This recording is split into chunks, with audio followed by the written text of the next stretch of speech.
You step out of the low barracks doorway, and the cold meets you like a wall of still water, pressing against your face and settling into the weave of your cloak before you have taken 3 breaths. The door behind you closes with a soft thud of damp wood, cutting off the faint orange glow of the oil lamp and the smell of many sleeping men. Now there is only the dark sky stretching over the fort, a deep blue-black that still holds a faint memory of evening along the western edge, and the long line of the wall rising ahead of you across the courtyard. Your boots find the path without thought, a route walked so many times that your body knows the slight dip before the corner and the 2 steps up to the stone causeway, even in this dim light. The gravel is frozen hard tonight, each fragment locked into place, and your footfalls make a quiet grinding sound that travels no distance at all before being swallowed by the stillness. You cross the open space slowly, the way a man moves who has many hours ahead of him and no reason to hurry. The cold is not yet deep enough to sting,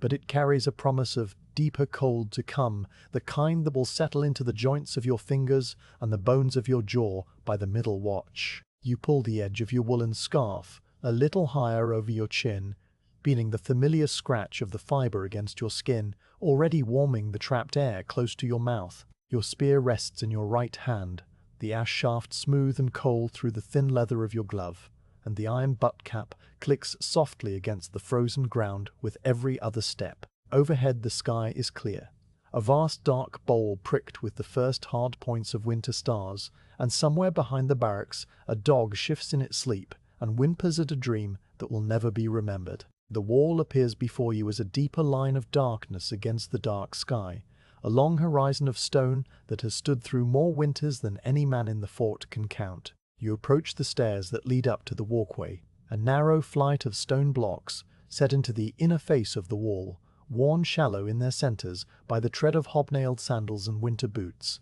Each step you take is a small deliberate action, the lifting of one foot, the finding of the next stone, the transfer of weight while your spear shaft balances the movement.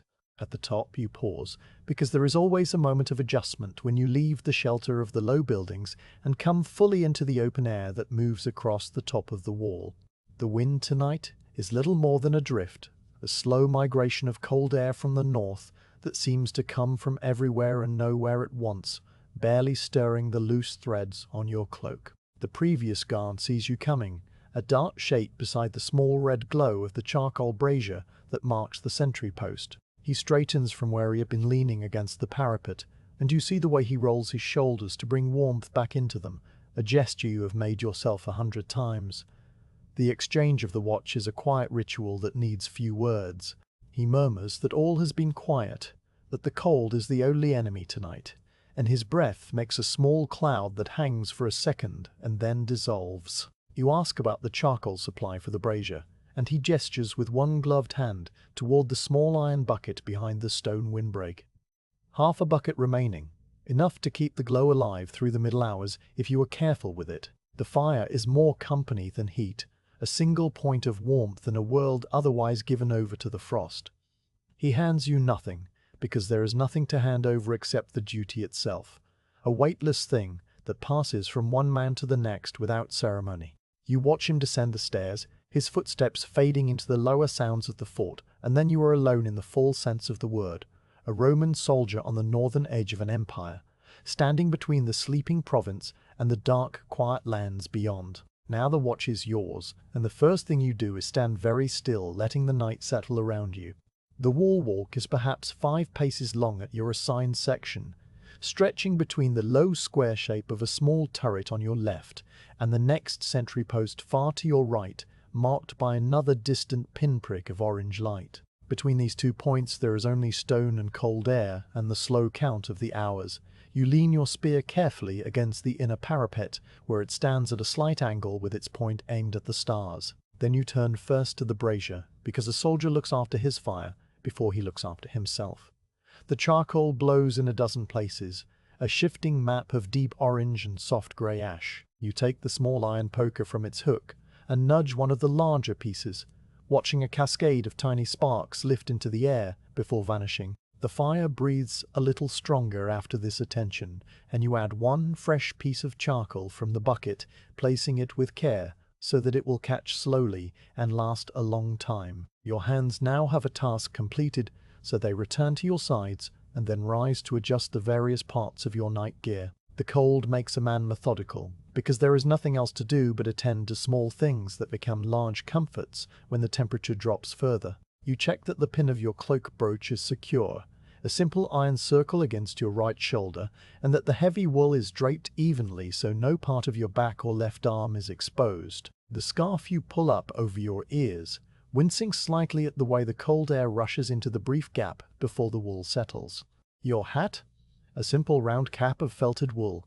You tug down until it meets the top of your scarf, leaving only a narrow band of your face open to the night. Your eyes adjust completely, and now you can see the texture of the stone parapet in front of you with a clarity that daylight would not allow, because the darkness strips away color and leaves only form. The parapet itself is made of grey sandstone quarried from hills not far south of here, and the blocks are cut square and fitted with care. You have stood behind this same stretch of stone on many watches now, and you know its particular features, the way a man knows the walls of his own home. Here is a small, wedge-shaped chip missing from the corner of one block, the result of some long-ago impact that no one remembers. Here is the faint line of a mason's mark, a horizontal groove that catches the faintest light from the brazier when you stand at exactly the right angle. The top surface of the parapet is smooth from the passage of countless hands and the slow polishing work of wind and rain and frost over many seasons. Tonight the stone is dry but intensely cold. So cold that touching it with your bare skin would feel like a burn. Through your glove, you feel only a kind of deep chill that soaks upward through the leather and reminds you where you are. You turn your back to the parapet and look south toward the fort and the lands that lie under Roman rule. The fort itself is a tidy rectangle of low buildings arranged around a central courtyard, the Principia at the far end, the barracks where you just came from, the granary, the workshops. All of it is dark now, the roofs pale with frost under the starlight. Beyond the fort walls, which are stone at the front and turf at the rear, the civilian settlement huddles close, a scattering of round houses and small workshops where the families of soldiers and local traders live. A single dog barks once, a flat sound that seems to fall out of the air almost as soon as it is made, and then the quiet returns, thicker than before. The settlement does not stir, the people there wrapped in their own blankets and their own long winter dreams. You walk the short length of your post, southward first, then northward again. A slow measured pace that covers the same 22 flagstones each time. The flagstones under your boots are the same grey sandstone as the parapet, laid flat and fitted close. Though here and there the frost has worked its way into the tiny spaces between them, and tonight you notice the occasional faint crackle of ice crystals under your weight. The sound is so small that you might miss it if you were not listening for something, anything, to fill the silence. You count your steps out of habit, not because the number matters, but because the counting gives a shape to the time. 1 to 11 to the turret door. Turn 1 to 11 back to the center. Pause, look out, listen, count again. This is the rhythm of the watch, a slow heartbeat of movement and stillness that will carry you through the hours until dawn. Now you stop at the center of your section and face north again, leaning your forearms on the stone parapet. The cold from the stone seeps through the wool of your sleeves and into the flesh of your arms, a gradual sensation that begins as a cool pressure and slowly deepens into an ache. You accept this because a soldier learns early that discomfort is simply a condition to be observed and released, like weather. North of the wall, the land falls away in a series of gentle slopes. At first the wide ditch that runs along the wall's outer face, then the upcast mound beyond it, and then the open moor. Tonight the moor is a formless darkness, a deep blue-grey that merges with the sky at a horizon you cannot see. There are no lights in that darkness, no campfires, no pinpricks of human settlement. The land stretches north for many miles, a country of low hills and bogs and streams that would freeze over tonight and thaw by midday. It is not hostile, this view, just empty and silent and very old. A place that has been sleeping under winter for longer than Rome has existed. The cold air moves against your cheeks, the only part of your skin that remains exposed, and you feel the fine hairs there stiffen. Your breath fogs in front of you with every slow exhale, a small ghost that appears and then is gone, and you fall into watching this small cycle as if it were the most important thing in the world. In, warmth from your lungs meeting the freezing air, a soft cloud for a single heartbeat. Then, nothing. Out, the same small miracle repeated. There is a comfort in the repetition, a soft, hypnotic quality that makes the minutes slide one into the next without edges. The stars overhead remain fixed in their places, the constellations of winter standing guard as surely as you do. Orion striding across the southern sky, the bear turning its slow cartwheel around the northern pivot. You might glance up and find them in their familiar positions and then return your gaze to the dark land, and the pattern repeats. Your equipment waits for you near the brazier, and after a time you return to it and check each item with the same slow attention you gave the fire. The spear is still propped where you left it, the iron point glinting faintly. You run a gloved finger along the edge, not testing it for sharpness, because you know it is sharp, but simply to feel the cool hardness of the metal. The point is a pyramid shape. 4 flat faces rising to a tip, and tiny crystals of frost have already begun to form on the iron. A delicate white fur that tells you the air temperature has dropped just below freezing while you were standing at the parapet. This is the slow work of the night, the quiet chemistry of cold that transforms every exposed surface. Your leather water flask hangs from a peg driven into the mortar joint of the parapet, and you tap it gently with a finger, feeling the slosh of water inside that is not yet frozen solid. By the end of the watch, it might be slush, or it might be ice, depending on how the breeze behaves. You remember the first time you stood a night watch on this wall, a year ago in autumn, and the way the darkness had seemed full of hidden shapes and half-heard sounds. Every creak of the timbers, every rustle of a small animal in the grass below, had sent a jolt through your nerves. But the months have worn that alertness into something smoother, something that feels more like patience. Now you understand that the night is mostly emptiness and silence, and that the small sounds are just the world breathing in its sleep. Even now, as you stand with your back to the brazier and your face to the north, a minor sound reaches you from somewhere below the wall, a faint skittering among the dead bracken at the ditch bottom. It is a vole, or a shrew, or some other tiny creature going about its business in the dark, and its life has nothing to do with you. You listen without alarm, and the sound passes, and the silence fills in again behind it. Your body has by now settled into a state of quiet alertness that is almost like sleep itself, a waking dream where time stretches and the boundaries between thought and perception blur. The cold is no longer a separate thing that attacks from outside, but a condition of the world that includes your own skin and bones and the stone and the air, all of it equal. Every now and then you shift your weight from one leg to the other, or open and close your hands inside your gloves to keep the blood moving. The small movements feel large, as if each one is a complete event with a beginning and a middle and an end. You're aware of the slow progress of the constellations, noting without effort that the bright star over the eastern hills has climbed a little higher since the last time you checked. This is the clock of the watch, this silent turning of the sky, a timepiece so slow and so vast that it belongs to everyone and no one. You think, in the drifting way that thoughts come on a long watch, of the man who will relieve you at dawn. His name is Lucius, a quiet man from a village in northern Gaul who always brings an extra piece of flatbread to share. You picture him now asleep in the barracks, his blanket pulled over his head, his breathing slow and even. In a few hours he will rise in the dark, pull on his tunic and his boots and his cloak, and climb these same stairs, and you will descend into the warmth of the barracks and the smell of morning porridge. But that is still a long way off, so far in the future that it barely seems real. For now there is only the watch, and the wall, and the long, slow cold of a winter night on the edge of the world. You add another piece of charcoal to the brazier, watching the way the new piece steams slightly as the last traces of moisture are driven out by the heat, and then you resume your position at the parapet. The air has a different quality now than when you first arrived, a deeper stillness, as if the whole world has settled another inch into its frozen bed. The frost on the parapet stones is thick enough to feel through your gloves, a fine, gritty texture that crunches softly when you shift your weight. You watch your breath rise and fade, and you listen to the silence, and you wait, not for anything in particular, just the quiet turning of the night toward a morning that will arrive in its own time.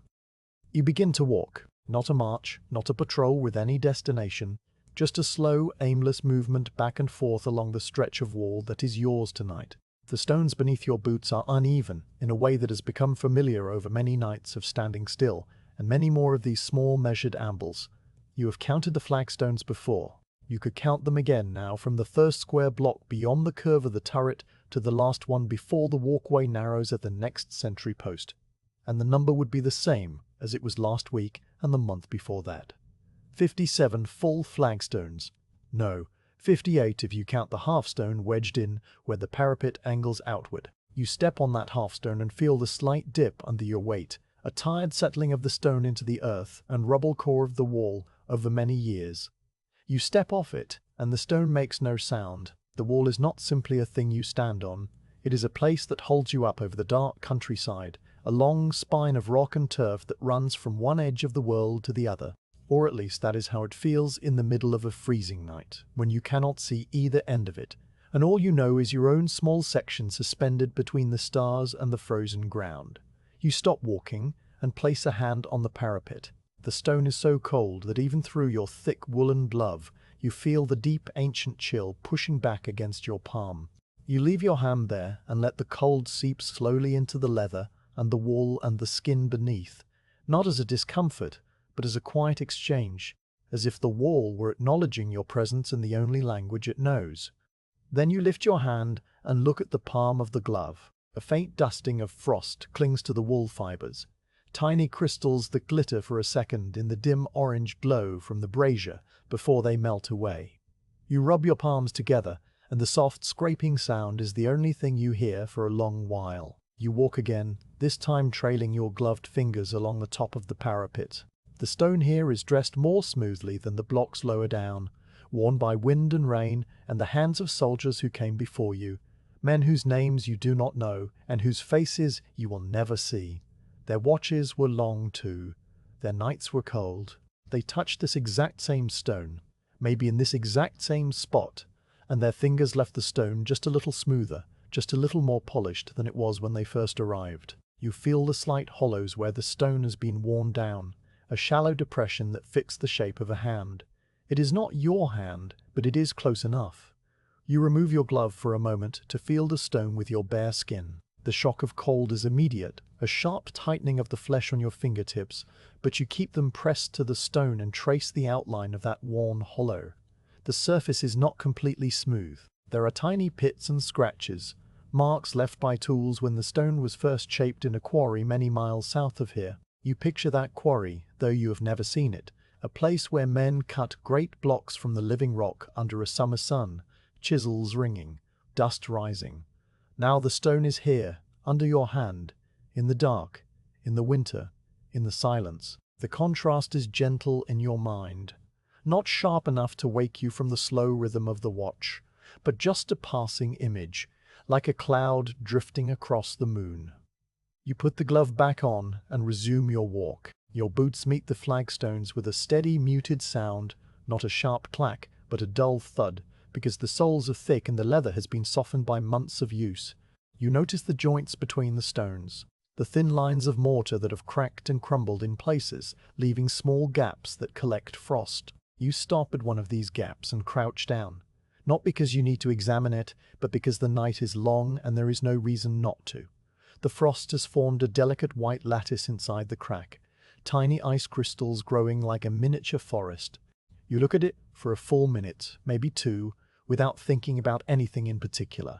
Then you stand up, and your knees make a small popping sound that is neither painful nor pleasant, just a fact of standing guard in the cold for hours on end. You continue along the walkway until you reach the point where a set of wooden steps leads down to the rampart on the southern side. You do not go down. You only stand at the top of the steps and look at the wooden railing, the way the frost has outlined each grain of the timber in white.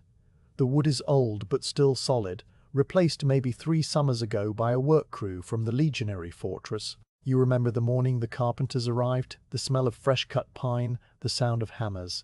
Now the pine is grey and silent, and the only smell is the clean, empty scent of frozen air. You turn around and walk back the other way, past the brazier, past your spear leaning against the parapet where you left it, past the small roofed shelter that is nothing more than a few planks and a piece of canvas stretched over a frame. You have not used the shelter yet tonight. You might not use it at all. The cold is easier to bear when you keep moving. Even just this slow, shuffling movement that covers the same 20 paces again and again. The wall is more than just the stone you walk on.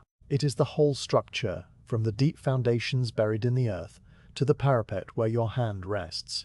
You have heard the engineers talk about the layers, how the wall is built with a core of rubble and clay sandwiched between two faces of cut stone. You try to imagine that inner core now, the dark, compacted mass of broken rock and dried mud that has not seen light since the day it was sealed between the dressed faces more than a generation ago. Somewhere inside that core, small things are buried: a broken pot handle, a bent nail, a scrap of leather from a workman's apron, a lost coin no one ever found. These things are sleeping inside the wall, just as the fort is sleeping behind you, just as the land beyond the wall is sleeping, just as you are half sleeping on your feet as you walk the same 20 paces one more time. The wall has a history, though you do not think about it in those words. What you have are scraps of information you have gathered over the years, things the centurion said during morning inspections, things the older soldiers told you when you first arrived, things you read on a faded inscription on a monument in the forum at the fortress. The wall was ordered to be built by the Emperor Hadrian, a man whose face you have seen only on coins, his profile stern and his beard neatly trimmed. He wanted a barrier, a line across the narrow part of the island to separate the Roman province from the tribes to the north. You do not think about the tribes. You only think about the wall. The work began many years ago. Legionaries and auxiliaries digging foundations, hauling stone, mixing mortar. They built mile castles and turrets and forts. They built the vallum to the south, a great ditch and mound that runs parallel to the wall. You have walked along the vallum bank on summer afternoons when the grass was high and the sky was blue and the world felt entirely different from this frozen darkness. That same vallum is out there now, invisible in the night, filled with its own silence and frost. You pause at the halfway point of your short route and turn to face the north. The parapet rises to chest height here, and you lean your forearms on the cold stone and look out into the darkness beyond. There is nothing to see, which is exactly what you expected. The ground drops away from the wall into a deep ditch, the glacis, and then rises again into open moorland. By daylight, you would see the scattered bushes of gorse and heather, the pale grass bending in the wind, the distant line where the land meets the sky. Now there is only a uniform blackness, a soft void that seems to begin just a few feet beyond the wall and stretch forever. You listen to that darkness. It gives nothing back. The wind, if there is any, is so light that it does not even stir the loose wool of your scarf. The darkness holds still, as if the whole world beyond the wall is holding its breath. You straighten up and begin walking again, south this time, then north again, a figure of patience in the deep night. Your mind drifts to the stones themselves, their journey from quarry to wall. Some of the blocks are grey limestone from a quarry near the river. Some are darker sandstone from a hillock to the east. You have noticed the difference in the daytime, the way the limestone holds the sun's warmth a little longer and dries to a pale, dusty hue, while the sandstone darkens with moisture and grows patches of moss. Now in the dark, they are all the same color, the color of night and cold. You run your glove across a limestone block and feel the faint ridges left by the mason's chisel, a pattern of parallel grooves that must have been cut in a few quick strokes before the block was loaded onto a cart. The cart had wooden wheels with iron rims, the oxen pulling that cart load and strained, their breath steaming in the morning air. You imagine the cart arriving at this spot, the workmen shouting, the ropes creaking as they lowered the block into place. Now the block is silent, the workmen are gone, the oxen are gone. You are here, and the block is holding up the wall, holding up you, and the years between its journey and your watch feel both impossibly long and as thin as a layer of frost.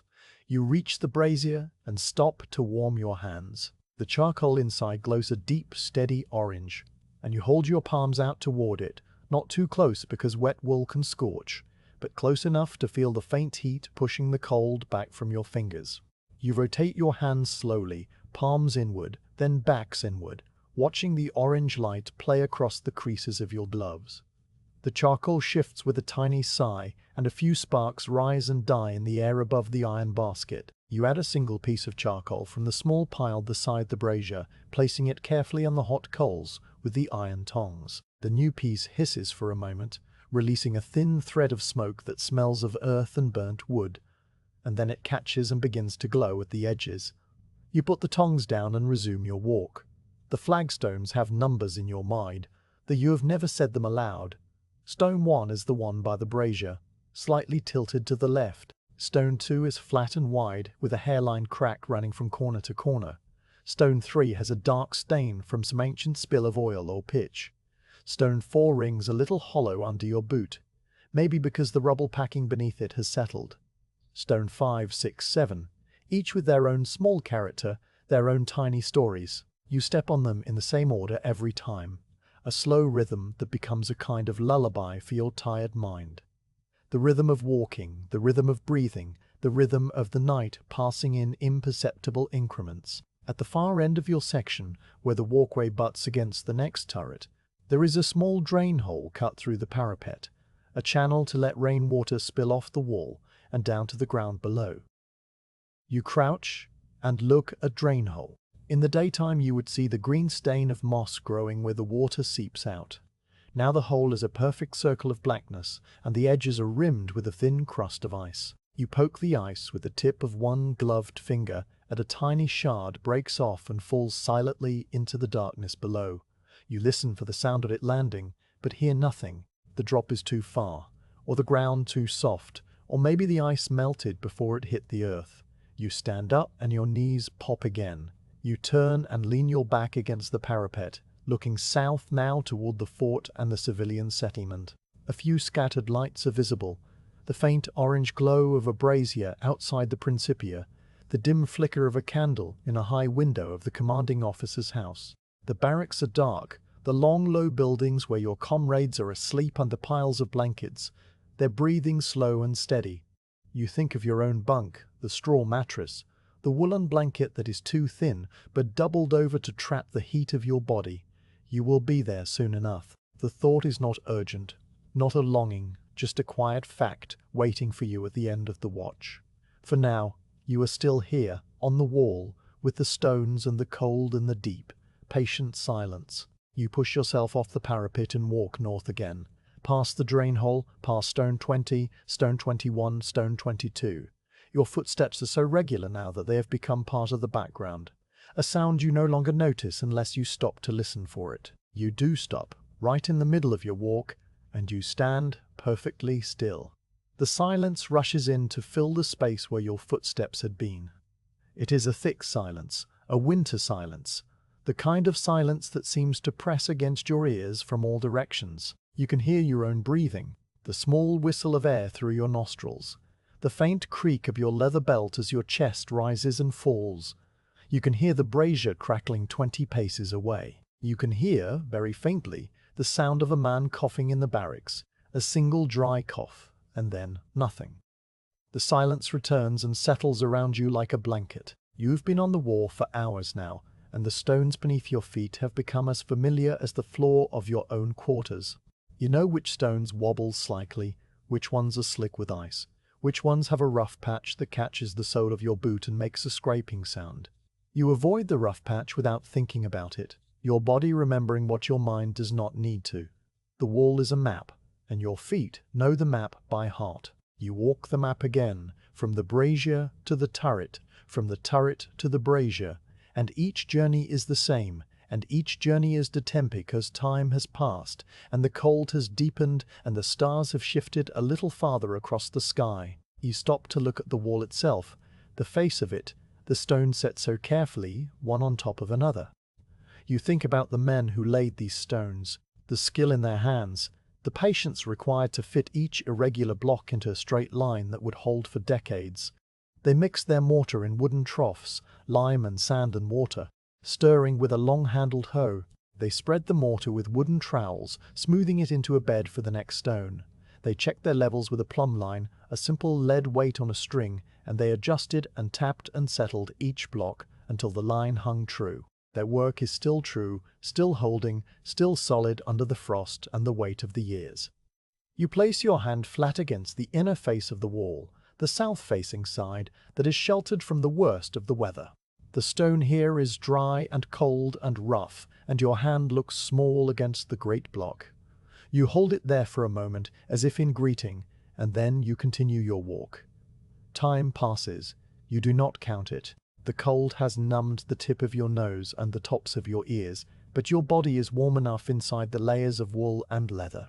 You stamp your feet a few times to bring the feeling back to your toes, and the sound echoes flatly against the stones. Then you are still again, and the silence is back, and the wall stretches away into the darkness in both directions, carrying its burden of history and stone and sleeping soldiers all the way to the sea in the east and the sea in the west.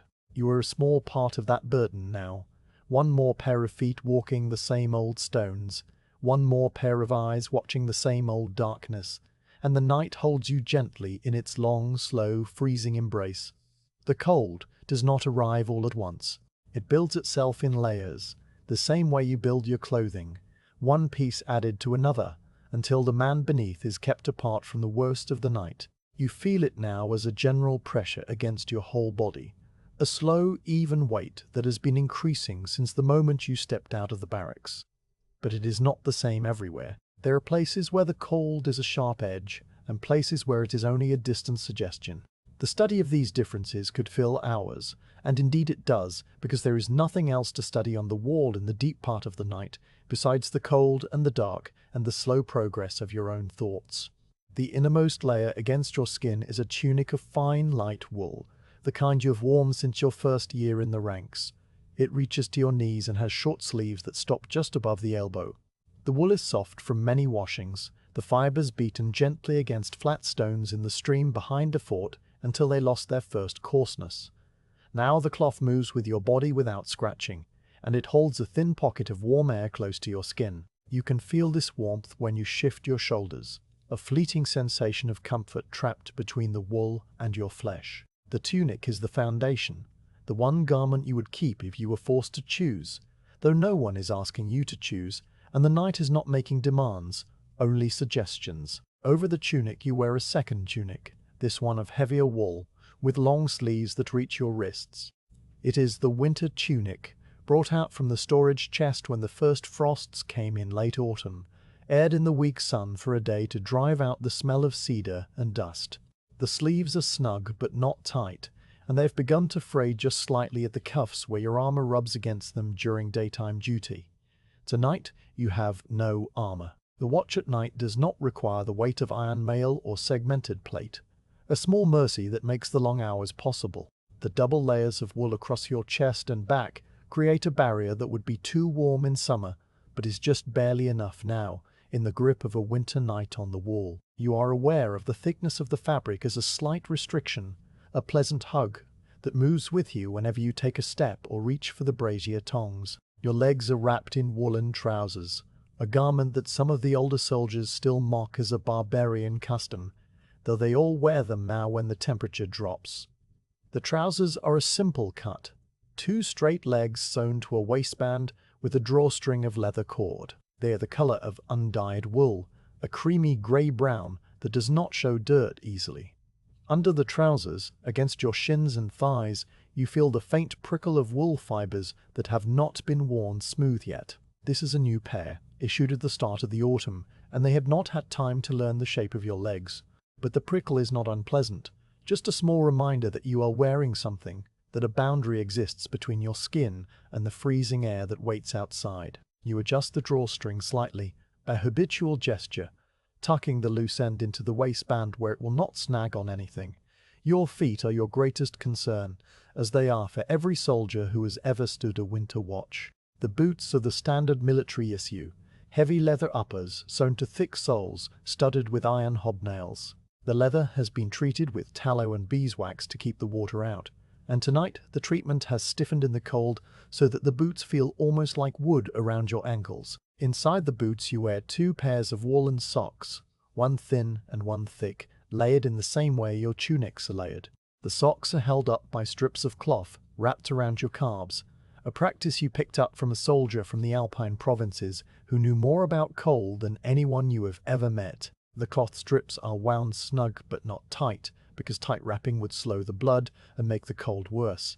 You have learned to wrap them just so, with an even pressure that holds the socks in place and traps warmth around your ankles. When you stamp your feet, which you do now, 3 slow stamps on the flagstones, you can feel the slight give of the socks inside the boots and the hard press of the hobnails against the frozen stone.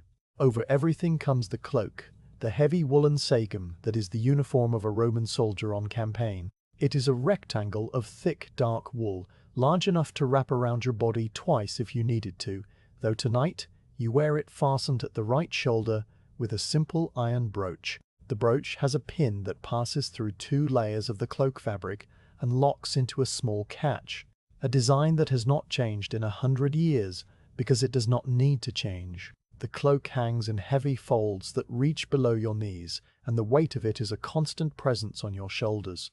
You shrug now to settle the weight more evenly, and the wool responds with a soft rustle. The outer surface of the cloak is already crusted with a fine layer of frost, tiny white crystals that are formed from your own breath and from the moisture in the air. When you pass your hand over it, the frost melts under the warmth of your palm and darkens the fabric, and then new frost begins to form almost immediately in the place where your hand was. Around your neck you wear a scarf that started the night pale grey and has now become a deeper shade around your mouth, darkened by the steam of your breathing. The scarf is one you wove yourself during a long, slow summer when the days were hot and the idea of winter felt like a story. You remember sitting in the shade of the barracks wall, working the simple loom, passing the shuttle back and forth. The wool came from a sheep that grazed on the hills south of the fort, a sheep you had seen many times, but never thought about until you were holding its wool in your hands. Now that wool is wrapped around your throat and chin, keeping the most vulnerable parts of you alive in the deep freeze. You pull the scarf up to cover your mouth, then lower it again because the moisture from your breath makes it damp, and the dampness eventually turns cold. You pull it up a moment later anyway, because the cold on your chin makes you forget the dampness. Up, down, a slow rhythm that matches the rhythm of your walking. Your hat is a simple felt cap of the type that any soldier can make for himself, with a little patience and a piece of raw wool. You felted the wool in a bucket of warm water and soap, pressing and rolling the fibers until they locked together into a dense, water-resistant fabric. Then you shaved it over a wooden bowl, pulling the edges down to form a brim that covers your ears. The hat has no seam and no stitching. It is one piece of felt, started as loose fleece, and now a solid shape that holds its form even when you take it off. Tonight you have not taken it off. The hat sits low on your forehead, covering your brows, and the brim rests just above the top edge of your scarf. There is a small gap between hat and scarf, a band of skin perhaps 2 fingers wide across your temples and the bridge of your nose. This gap is the only part of your head that is exposed to the air, and the cold has found it, with patience and precision.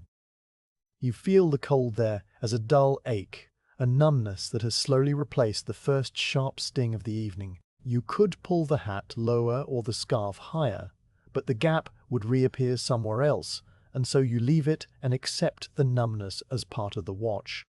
Your hands are the most difficult part. They must be free to move, to use the tongs, to hold the spear if you ever needed to hold the spear. Thick mittens would be warmer, but useless. Thin gloves allow movement, but offer little protection against a night like this. You have chosen middle course, gloves of medium wool, knitted by a woman in the civilian settlement whose name you do not know, but whose face you have seen 100 times in the market. She knits gloves for many soldiers, and her work is even and tight, with no gaps in the stitching. The gloves come up to your wrists and are held there by the sleeves of your outer tunic. Your fingers move inside them, the wool stretching just enough to allow the curl and flex of each joint. You make a fist, release it, make another fist, watching the way the frost on the back of the glove catches the light. The tips of your fingers are cold, but not painfully so, and you tuck your hands under your armpits for a count of 50 breaths, a trick the Alpine soldier taught you. The warmth of your own body seeps back into your fingers, and when you pull your hands out again, they are ready for another long stretch of stillness. The brazier behind you sends out its small envelope of warmth, a narrow zone that you can feel on your back when you stand within 3 paces of it. The heat reaches your spine through the cloak and the 2 tunics, a faint ghost of warmth that dies before it reaches your chest.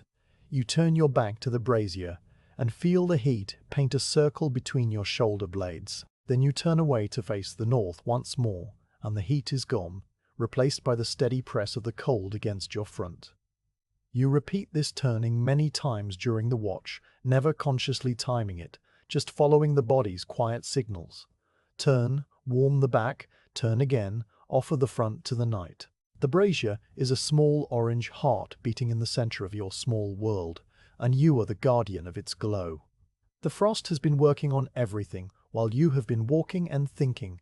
The parapet stones wear a white fur that thickens by the hour. The shaft of your spear, which you left leaning against the stone, now has a delicate coating of ice crystals along its upper half. You pick it up, and the ice melts instantly where your gloved hand grips it, leaving dark wet marks on the wood. The iron point has gathered a different kind of frost, a feathery pattern that grows outward from the metal in thin, branching lines. You have seen the same pattern on the iron hinges of the barracks door and on the rim of the water bucket. It is the signature of a night that has dropped well below freezing and will stay there until long after sunrise. You set the spear back in its place, and the frost will begin to grow again the moment you let go. The water flask hangs from its peg, and when you tap it now, the slosh inside has a thicker sound, a heavier movement. The water is not yet solid, but it is close. The cold creeping inward from the leather walls, the molecules slowing, the ice waiting to nucleate around some tiny impurity. You leave the flask where it is. Thirst has not yet come to trouble you, and when it does, you will find that the water is either very cold liquid or a solid block you must warm against your body. Either way, the problem is small and will keep. You walk a slow circle around the brazier, feeling the heat on each side of your body in turn. Front, left side, back, right side, front again. The walk is so slow that a tortoise could pass you. The cloak swings with your steps, the frost on its outer surface catching the orange light and then giving it up to the darkness. You stop and face the brazier directly, holding your hands out once more. The charcoal glows in a shifting pattern of orange and grey, and the heat comes to your face in soft pulses. You close your eyes for a moment, just one slow moment, and the heat on your eyelids is the most pleasant thing you have felt in hours. Then you open your eyes and turn away and walk back to the parapet to continue the watch. The layers of your clothing have become a second body, a woolen skin that moves with you and keeps the boundary between your living warmth and the frozen air. You think of this boundary, this meeting place where the heat of your body is slowly and constantly leaking into the cold world. It leaves through your breath, in the form of vapor that freezes and falls. It leaves through the small gap between your hat and scarf. It leaves through the soles of your boots, though slowly the leather and the 2 layers of socks buying you time. You think of all the heat from all the fires the Romans brought to this island. The charcoal braziers, and the half-fires and the bread ovens and the forges, all that warmth rising and dissipating into the sky, and you wonder where it goes when it leaves. The answer is not important. The thinking is just something to do while the night moves on. You adjust your scarf again, pulling it snug under your chin and then loosening it a fraction so it does not press against your throat. The fabric is damp from your breathing. You rotate it slightly so that a dry section sits over your mouth and the damp section moves to the side where it can freeze quietly and not bother you. This is a small skill, the kind that is never taught but must be learned. Every soldier on the wall has learned it or will learn it on a night like tonight. You picture the new recruits sleeping in the barracks, the first winter on the frontier, and you know that soon they will learn these things too. They will learn that damp wool against the skin is worse than no wool at all. They will learn to keep their gloves dry and their socks in pairs. But for now, they sleep, and you stand, and the cold works its slow changes on everything it touches. The stars have shifted, you notice when you tilt your head back and look up. The bear has swung farther around the pole. The bright star that marks the shoulder of Orion has climbed a little higher and now stands almost directly overhead. Its light is cold and steady, a point of brightness that has looked down on this wall for as long as the wall has stood. You lower your gaze and find the brazier, the warm center of your small domain, and you feel for a moment the strange quiet pleasure of a man who has made his peace with a long watch and a freezing night. Then you resume your slow walking, back and forth, the flagstones solid under your boots, the layers of wool holding you safe from the deep cold that wraps the world. Your breath rises, your cloak rustles, the frost continues its patient settlement, and the fourth watch of the night begins its silent journey toward dawn. The quiet of the night has many layers, and you have learned to hear each one separately, the way a man might learn to separate the different grains in a piece of wood. At first, when you were new to the wall, the silence seemed like a single solid thing, a wall of emptiness pressing against your ears. But time and many watches have taught you that a winter night is not silent at all. It is full of small sounds, each one so faint and so brief that they barely exist. Tonight you are listening, not with the sharp alertness of a guard expecting danger, but with the slow, patient attention of a man who has nothing else to do and nowhere else to be. The night will give you sounds in its own time, and you are content to receive them. The brazier is the loudest thing in your small world, a constant, low murmur of heat and combustion that never quite falls silent. You stand within arm's reach of it now and let the sound wash over you. The charcoal makes a soft crackling noise, dozens of tiny clicks and pops, as the heat works its way through the black lumps and finds pockets of trapped air. Each pop is a miniature event, a brief expansion that sends a single spark spiraling up into the dark before it dies.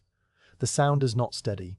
It rises and falls in a slow rhythm, one good crackle every 3 or 4 breaths, and between these peaks there is a gentler sound, a faint hiss like sand being poured very slowly onto a stone floor. You have heard this sound on every winter watch you have ever stood, and it has become a kind of company, a voice that speaks in a language too quiet for words. When you step away from the brazier and walk toward the parapet, the sound of the charcoal fades behind you, and other sounds rise up to take its place. The wind, what little wind there is tonight, does not howl or moan. It barely moves at all, but when it does stir, you hear it as a soft brushing against the outer face of the wall, a sound like a very large animal exhaling very far away. The wind touches the loose threads of your cloak and makes them flutter with a whisper so faint you feel it more than hear it. Then the gust passes and the stillness returns, thicker than before, and you are left standing in a pool of absolute quiet. Your own body is a source of sounds, and you have grown accustomed to them over the years so that you rarely notice them in the daytime. At night, on the wall, they return to your awareness. Your breathing is a steady rise and fall, the air moving through your nostrils with a small whistle that changes pitch when you shift your head. Your tunic rustles against your skin when you move your arms, a soft, sliding sound of wool on wool. Your belt creaks when you lean against the parapet, the leather stiff with cold and protesting the bend. Even your stomach makes a low, distant noise, a reminder that the evening meal was many hours ago and the morning porridge is still far off. You listen to these sounds without judgment, just observing them the way you observe the stars, as facts of the night. The fort behind you is asleep, but a sleeping fort is not a silent one. The buildings are made of stone and timber moves in the cold. Somewhere in the barracks, the roof beam settles with a low, groaning creak that lasts only a moment and then is gone. The sound travels up through the cold air, clear and thin, and you turn your head slightly toward it, out of habit. There is no alarm in the creak, just the slow work of frost in the wood fibers, the same work that happens every winter night. The beam was cut from a pine tree in a forest far south of here, and it still remembers the shape of the tree it once was. In the cold, it contracts just a little, and the contraction makes the sound you just heard. You think about the pine forest, the straight trunks and the dark green needles, the snow on the ground, and the thought is pleasant and slow. Another sound reaches you from the direction of the barracks, a man coughing in his sleep. The cough is dry and short, just 2 quick barks and then silence. You know that cough. It belongs to an older soldier named Marcus, who has been on the frontier for 20 years and has a permanent rasp in his voice from a winter campaign in the mountains long ago. The cough means nothing, just a tickle in the throat, a shift in the dry air of the sleeping quarters. Marcus will not remember coughing in the morning, and no one will tell him about it, because no one but you heard it. From the stables at the far end of the fort comes the sound of a horse shifting its weight. The horse is probably the bay mare belonging to the decurion, a patient animal with a white star on her forehead. You hear the soft thud of a hoof against straw, then the creak of a wooden stall divider, then the low, rumbling snort of a large animal exhaling through its nose. The sounds are muffled by distance and by the walls of the stable, but they carry well enough in the cold, still air. The horse settles again, and the stable returns to silence. You imagine the warm smell of hay and horsehide inside that building, the steam rising from the animal's flanks, the stable boy asleep on a pile of sacks in the corner. The image is comforting in a way you cannot explain. Beyond the fort walls, in the civilian settlement, a dog barks. Not a loud alarm bark, not a challenge, just one short sound that seems to come from a small animal. Perhaps it was dreaming. Perhaps it heard a fox moving through the frosty grass beyond the houses. The bark rises up into the cold air, hangs there for a moment, and then fades. No other dog answers. The fox, if there was a fox, is long gone, its paws leaving neat prints in the frost that will melt when the sun rises. You listen for the dog to bark again, but it does not. The settlement remains dark and still, the round houses squatting low to the ground, their thatched roofs pale with frost. A different sound now, this one closer at hand. From somewhere below the wall on the north side where the ditch runs deep, there comes a small rustling in the dead bracken. You lean slightly over the parapet, not because you are concerned, but because the sound is near and your ears want to follow it. The rustling is a tiny thing, the sound of a creature much smaller than a dog or a fox. It is a vole, you decide, or perhaps a wood mouse, moving through the frozen stems in search of seeds or shelter.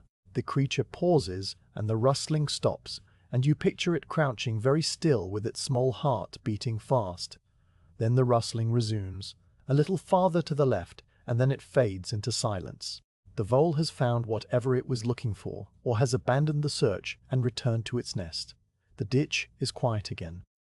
You straighten up and turn your face back to the stars. The turret to your left is locked for the night, its heavy wooden door closed tight, but even a closed door has a sound to make. The iron hinges hold the weight of the door, and the frost works on the iron the same way it works on everything else. You hear a tiny ping, a metallic sound as thin as a needle, when a flake of rust breaks free from the hinge pin. The sound is so small that you might have missed it if you had been walking. But you are standing still now, and the night is quiet enough that even a rust flake has a voice. The door does not move. The hinge does not creak. There is only the tiny ping, and then nothing. From the Principia, the headquarters building at the center of the fort, a light burns in one window, and with it comes a sound that is almost too faint to hear. It is the murmur of voices, two men speaking in low tones. The watch officer and the duty clerk, perhaps, or the centurion and a messenger who arrived late. Their words do not carry the distance, only the soft rise and fall of speech, a pattern that never resolves into language. You listen to the rhythm of it, the way one voice rises and pauses and the other answers. It is a conversation with no urgency, the kind of talk that fills the last hours of a night shift. After a time the voices stop, and the light in the window remains steady and no one comes out. The silence that follows is peaceful and complete. You walk again, slowly, from the parapet back to the brazier, and then past it toward the southern edge of the walkway. Your footsteps are the loudest sound you make, the hobnails on your boots striking the flagstones with a dull, metallic click. Each step is a small percussion, a note in the slow rhythm of your patrol. You have heard this same sound on 100 watches, and it has become so familiar that it belongs more to the night than to you. The stones themselves seem to expect your footsteps, to receive them and hold them, and then give them back as a faint echo that bounces off the barracks wall and returns to your ears a heartbeat later. Step, echo, a quiet conversation between your boots and the fort. You stop walking, and the echo stops. In the new silence you hear a sound that you have been hearing all night without noticing, a sound so constant that it has become invisible. It is the sound of your own blood moving through your ears, a low rushing noise like a very distant river. You can only hear it when you stand completely still and hold your breath, and even then it is barely there, a whisper at the edge of perception. You hold your breath for a count of 10, and the rushing sound is there, steady and patient, the river of your own life flowing through the dark. Then you breathe again, and the sound fades back into the background where it belongs. A new sound comes from very far away, somewhere out in the dark land beyond the wall. It is a bird, an owl. Its call a long, low hoot that repeats 3 times before falling silent. The sound travels clearly through the frozen air, each note round and pure. You listen for a 4th hoot, but it does not come. The owl has said what it needed to say, or it has caught the mouse it was hunting, or it has simply moved on to another perch. The distant darkness absorbs the echo, and the night is quiet again. You think about the owl sitting on a branch somewhere out in the moorland, its feathers fluffed against the cold, its yellow eyes watching the frozen grass below.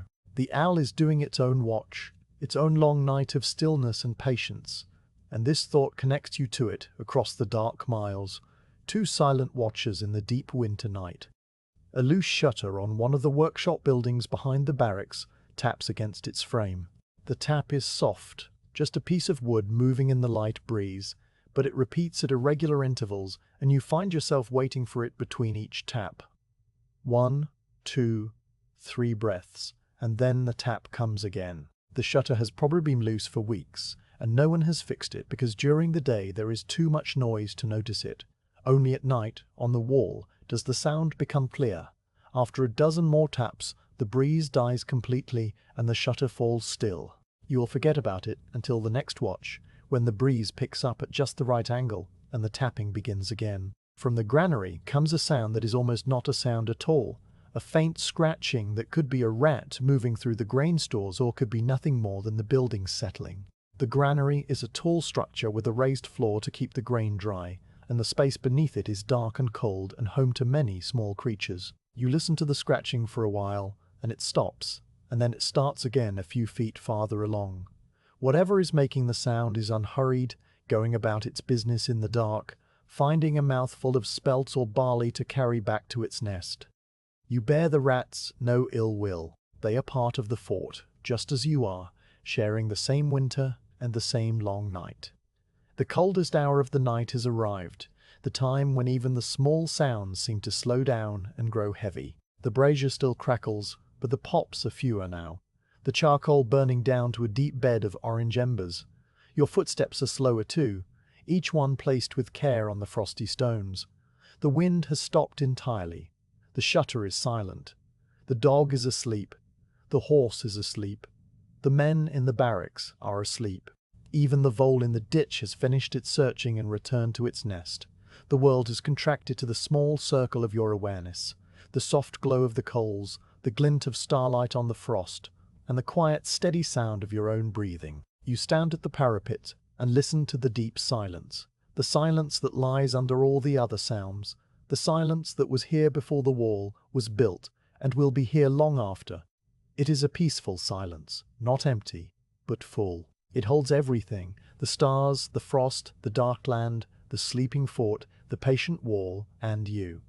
You lean your forearms on the cold stone and let the silence fill your ears, your mind, your slow, tired body. The watch goes on, and the sounds of the night go on, and together they weave a quiet tapestry that will hold until the first light of dawn begins to creep over the eastern hills. At some point in the long middle of the watch, when the cold has become a settled thing and the sounds of the night have grown so familiar that they barely register, you tilt your head back and look at the sky. It is an old habit, one shared by soldiers and shepherds and sailors and anyone else who spends the dark hours awake and watching. The sky over Britannia in winter is a deep and patient thing, and tonight it has been waiting for you to notice it properly. You find a place where the parapet does not block your view, a section of the walkway where the wall runs straight, and you can lean your shoulders against the inner stone and let your head fall back without straining your neck. The position is comfortable enough to hold for a long while, and you settle into it now with the slow care of a man who knows he will be here for hours yet. The first thing you see is the sheer number of the stars. On a cloudy night, the sky is a low ceiling, close and dark and featureless. But tonight there are no clouds, not a single wisp or bank anywhere between the horizons, and the stars have come out in their full winter thousands.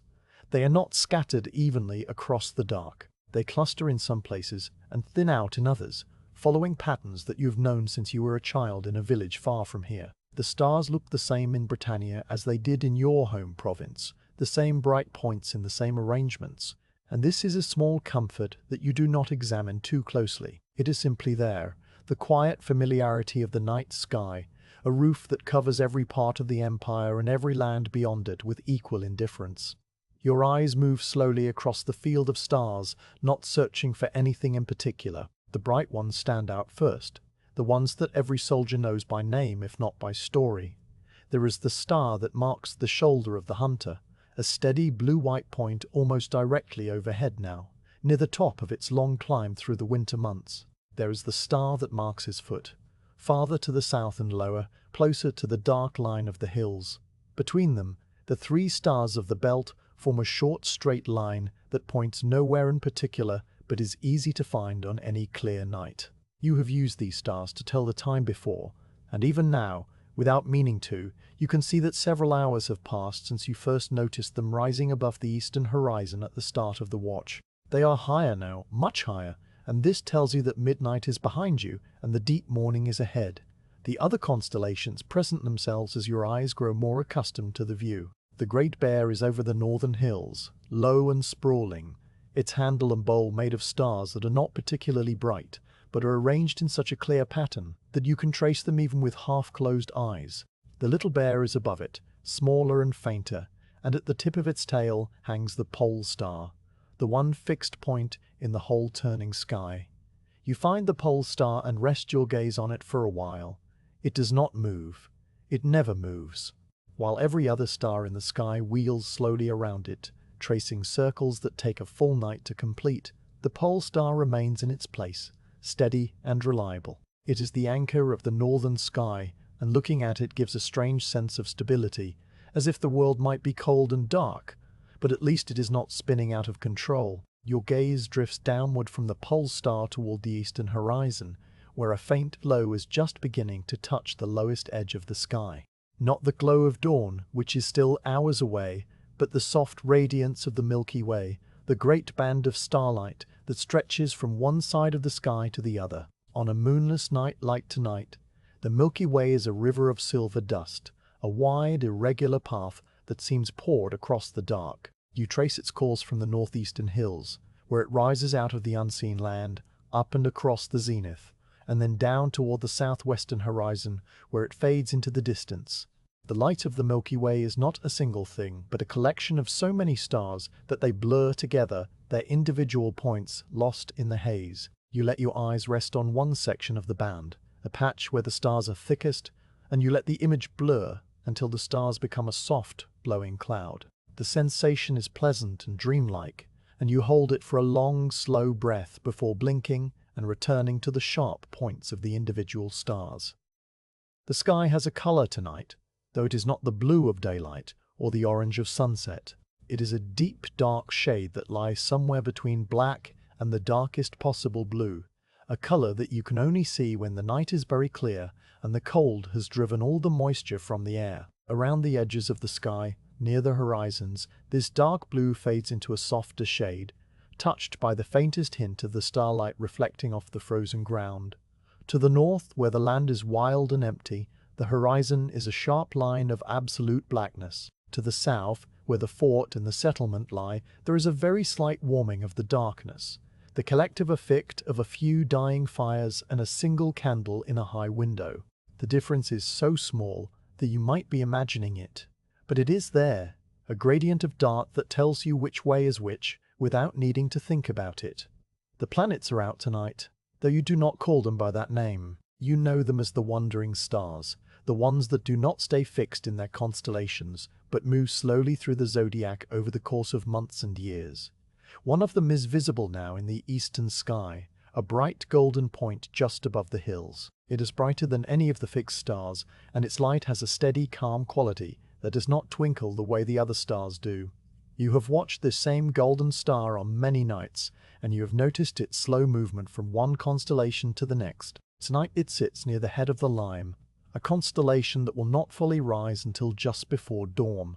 The golden star is patient, moving at a pace that makes the progress of the watch seem hasty by comparison. The moon is absent tonight, or so thin a crescent that it has already set below the western hills before your watch began.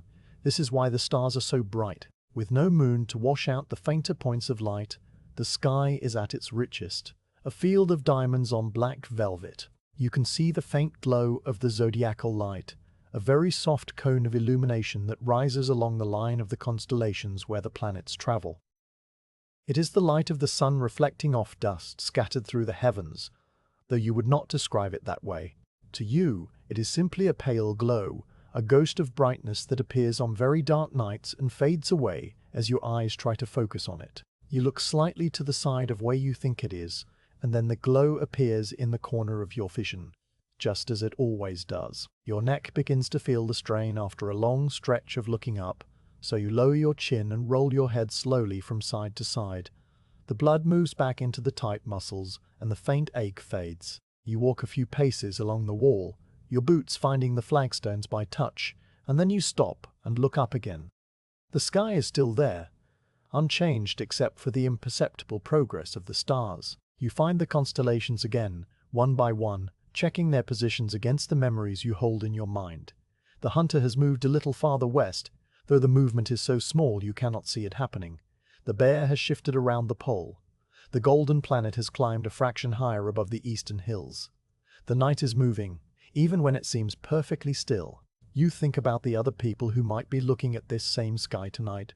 The sentries on the other turrets along the wall, each one standing alone in the dark, each one tilting his head back and seeing the same stars. The sailors on the ships in the eastern sea, using the pole star to steer by.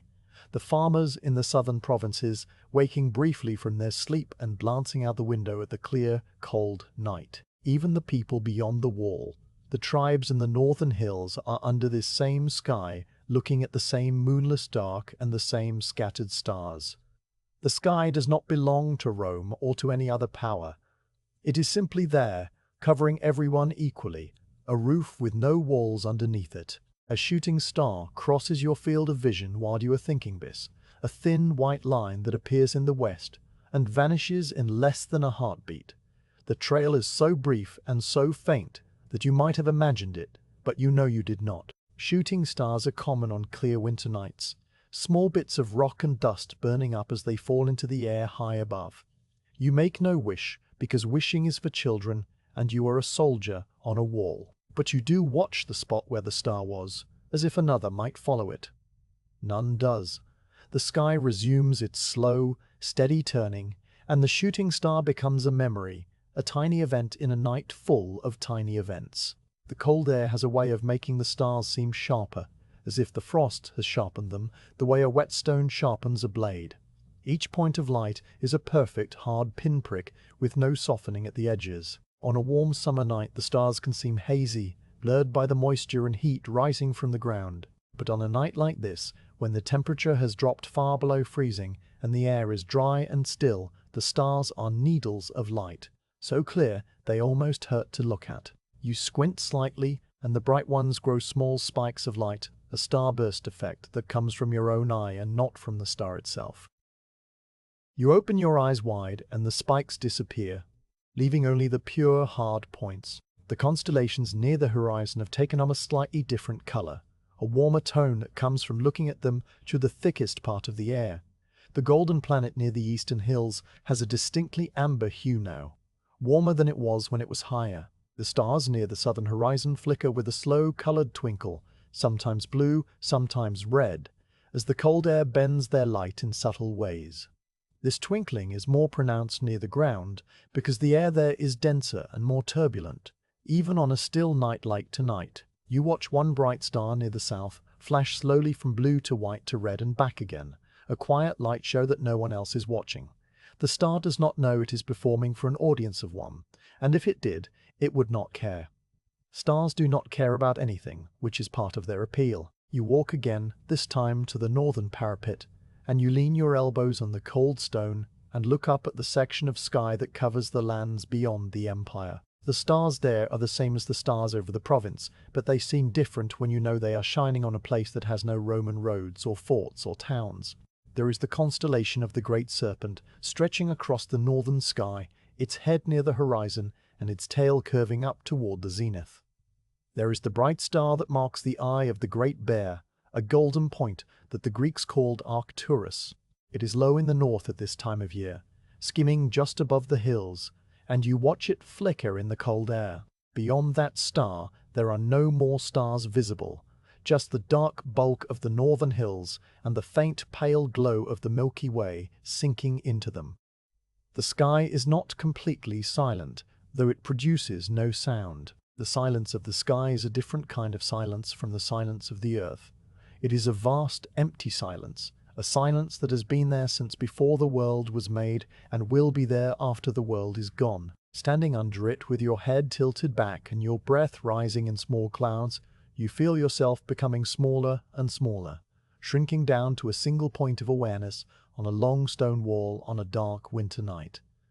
The feeling is not frightening. It is peaceful, a gentle reminder that your watch is a very small thing in a very large universe. The stars do not care that you are here, and because they do not care, you are free to simply be here, standing on the wall, breathing the cold air, watching the slow wheel of the night. You lower your gaze from the sky and look at the wall again, at the frost on the stones and the glow of the brazier and the dark shape of your spear leaning against the parapet. After looking at the stars, the wall seems very solid and very close, a thing of weight and texture and human hands. The contrast is pleasing. The sky is infinite and untouchable, and the wall is finite and rough under your gloves. Both of them are real, both of them are here, and you are the point where they meet, the living bridge between the ancient stones and the ancient stars. You pick up your spear and tap the butt cap against the flagstones 3 times, a soft, metallic sound that reassures you of the solidity of the world. Then you lean the spear back against the stone and tilt your head to the sky once more. The night is beginning its slow turn toward the later watches, though the signs are still very subtle. The golden planet has climbed higher. The bright star overhead has moved a little to the west. The constellation of the Lion, the one that carries the coming dawn on its back, has almost fully risen above the eastern hills.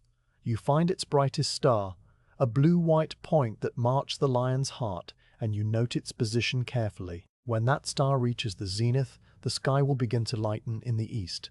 It is still far from the zenith now, and so you know that dawn is still a long way off.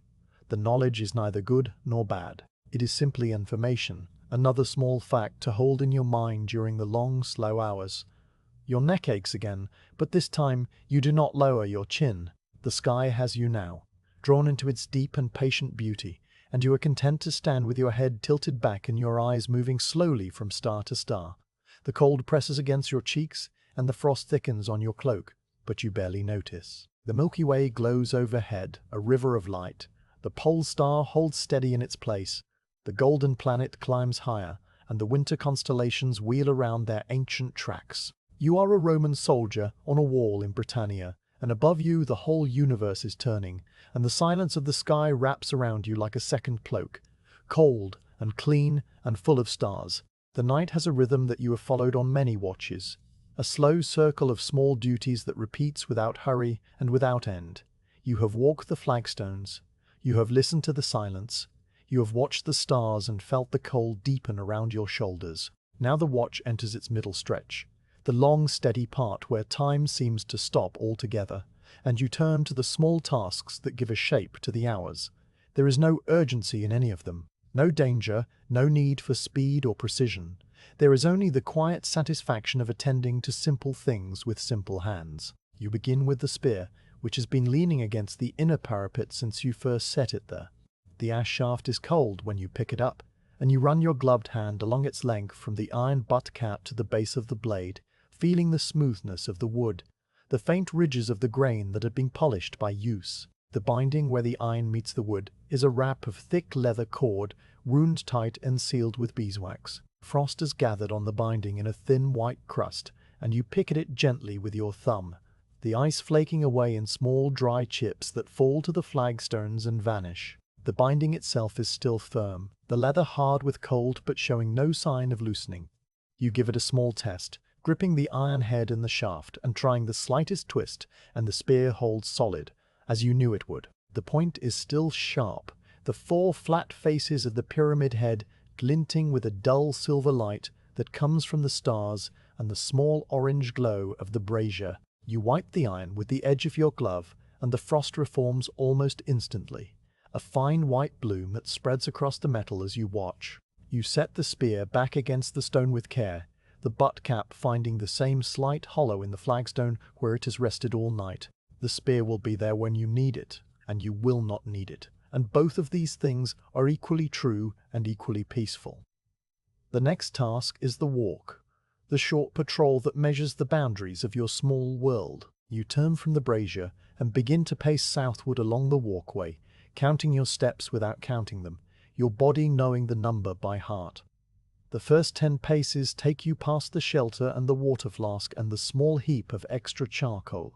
The next 10 paces bring you to the point where the walkway narrows, and a set of wooden steps leads down to the rampart. You stop there and turn around, and the view changes from the dark mass of the fort to the darker mass of the land beyond the wall.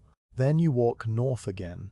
The same 20 paces in reverse, the same flagstones under your boots, the same slight dip at the half-stone, the same rough patch that you avoid with a small sidestep you no longer think about. You reach the turret door and stop again, and the walk is complete, a round trip of 40 paces that has taken you nowhere and everywhere. You do the walk again, but this time you pause at the halfway point and lean against the southern parapet, looking down into the fort.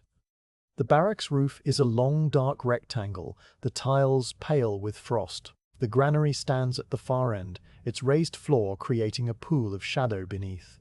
The Principia has the single lit window, and the light there has not moved or flickered. You watch the window for a dozen slow breaths, and nothing changes, and then you push yourself off the parapet and complete the walk back to the brazier. The routine is now 1 cycle old, and the knight has no objection to beginning it again. The water flask hangs from its peg near the brazier, and you attend to it next. You lift it by the leather strap and hold it up, the weight of the water inside pulling it down against your hand. The lever is stiff with cold, and the wooden stopper is sealed tight with a thin ring of ice around the rim. You do not try to open it. There will be water in the morning, or there will be ice that melts in the warmth of the barracks, and either way your thirst is not urgent enough to warrant the struggle. Instead, you tap the flask with a finger, listening to the sound. The slosh inside is thick and slow, the water heavy with the nearness of freezing. You know from experience that the flask will be solid ice by the end of the watch if the temperature continues to drop at this pace. You hang it back on its peg and turn your attention to the brazier. The charcoal basket is a simple iron frame on 3 legs, and the coals inside have burned down to a deep, glowing bed that pulses with a soft orange light. You crouch beside it, the warmth touching your face in a gentle wave, and you look at the arrangement of the coals. Some are still dark on the outside, with a line of fire running through their cracks. Some have collapsed into grey ash that holds its shape until the slightest breath of wind makes it crumble. The fire needs fuel, but it does not need it quickly. You select a single lump of charcoal from the small pile beside the brazier, a piece about the size of your fist, irregular and light. You hold it over the coals for a moment, feeling the heat rise through your glove, and then you place it carefully on the hottest part of the fire, using the iron tongs to settle it into a small hollow among the glowing embers. The new piece hisses softly, releasing a thin thread of smoke that smells of earth and ancient forests, and then the edges begin to glow, a soft orange that deepens to red, and the fire has accepted your offering. You do not add more fuel yet. The brazier is not a hearth fire that must be kept roaring. It is a companion, a small heart of warmth that needs only an occasional piece of charcoal to keep its beat. You will add another piece later, when the cold begins to press harder against your back, and another piece after that, each addition a small ritual that marks the passage of time, without clocks or bells. The routine now turns to the duty of standing still. You rise from the brazier and walk to the north-facing parapet, where you have stood so many times tonight that your body has worn a small warm spot on the stone, a patch where your forearms have rested and your breath has melted the frost. You lean into that spot now and let your weight settle onto the stone. Your spear is behind you, your brazier is beside you, your watch is around you. There is nothing to do but stand and listen and let the landscape exist in all its slow, frozen majesty. Listening is a duty, though no officer ever writes it down. You listen with your whole body, not just your ears. You feel the stillness of the air against your cheeks, the absence of movement in the frosty grass below, the deep, sleeping silence of the fort behind you. The sounds you heard earlier in the watch have faded. The dog has not barked again. The owl has not called. The vole has finished its foraging and returned to its nest. Even the brazier seems quieter now, its pops and crackles reduced to a steady, low murmur that you barely notice. The world has gone very deep into the night, and you are the only waking thing in it, standing on a wall of stone at the edge of an empire. The watchword for tonight is a single word, spoken quietly at the changing of the guard and stored in the back of your mind. You remember it without effort, the way you remember the name of a distant village or the face of an old friend. You will probably never need to use it. The watchword is for nights when something approaches, when a shape emerges from the dark and must be identified, when the quiet is broken by an unexpected sound. Tonight there are no shapes, no sounds that do not belong. The watchword sits unused in your memory, a small seed that will not need to sprout. You push yourself up from the parapet and begin the routine again. The spear is checked with a brief glance, still leaning where you left it, the frost still growing on the iron. The walk is taken once more, 20 paces south and 20 paces north, your boots finding their own rhythm on the frozen flagstones. The water flask is touched in passing, still hanging, still heavy with its slowing slosh. The brazier receives another piece of charcoal, this one smaller than the last, a flat shard that catches quickly and sends up a brief dance of sparks. You watch the sparks rise and vanish, and then you return to the parapet and resume your stillness. The routine is not a prison. It is a frame, a set of gentle boundaries that hold the night in place. Inside the frame, your mind is free to wander, and it does, moving slowly from one soft thought to the next. You think about the morning porridge that will be waiting in the barracks, a thick grey mixture of barley and water and a pinch of salt, cooked in a large iron pot over the hearth fire. You think about the feel of the wooden spoon in your hand, the warmth of the bowl against your palms, the steam rising into your face. You think about your bunk, the straw mattress that rustles when you turn over, the woolen blanket that is too thin but doubled over your feet. You think about your mother, who lives in a village very far from here, her hands kneading dough on a wooden table, her face calm and distant. These thoughts come and go like clouds crossing the moon, none of them lingering, none of them demanding attention. The routine holds you steady while your mind drifts. The cold has become a part of everything now, so deeply settled that you no longer notice it as a separate sensation. It is simply the texture of the world, the crispness in the air, the hardness in the stone, the slight ache in your knuckles and the tips of your ears. You flex your hands inside your gloves, and the ache moves to a different place, then settles back when you are still. You stamp your feet on the flagstones, the hobnails clicking, and the sound bounces off the turret and returns to you a moment later. The routine accommodates these small adjustments, the flexing and stamping and the rubbing of hands, each one folded into the rhythm without breaking it. You walk the 20 paces south again, and this time you notice something you have not noticed before. On the inner face of the parapet, near the spot where the half-stone sits, there is a small carving scratched into the surface of the rock. You have seen it in daylight, a crude outline of a fish, probably made by some soldier long ago who had a knife and a moment of boredom. Tonight the carving is filled with frost, the lines picked out in white, and it stands out against the dark stone like a drawing on a slate. You stop and look at it, tracing the outline with your eye. The fish has no meaning that you know of, no story attached to it, just a small mark left by a man who once stood where you are standing now. You wonder if he was cold too, if his watch was long and quiet, if he thought about porridge and blankets and distant villages. The fish does not answer, and you do not need it to. You resume your walk and complete the 20 paces north, and the routine continues. The brazier calls for another piece of charcoal, and you answer the call. The fire is burning low now, the bed of coals no longer a glowing map but a soft, deep orange that barely reaches above the rim of the iron basket. You select a piece of charcoal that is more dust than lump, a collection of small fragments that you gather in your gloved hand and sprinkle over the coals. The fragments catch instantly, flaring with tiny points of light, and for a moment the brazier seems to wake up, the warmth reaching a little farther, the light pushing a little harder against the dark. Then the fragments burn down, and the fire returns to its steady, patient glow. You stay crouched by the brazier for a while, letting the heat soak into your face and chest, your eyes half closed, your breathing slow and even. The watchword passes through your mind again, a single syllable that you do not speak aloud. It is a good word, you think, a solid word, a word that would be easy to call out in the dark if you ever needed to. But the dark remains empty, and the word remains unused. And you are grateful for both of these things. You rise from the brazier and resume the walk, the spear check, the water flask tap, the stillness at the parapet. The routine has now cycled many times, and each cycle is the same, and each cycle is the dampened, because the night has moved a little farther along its arc.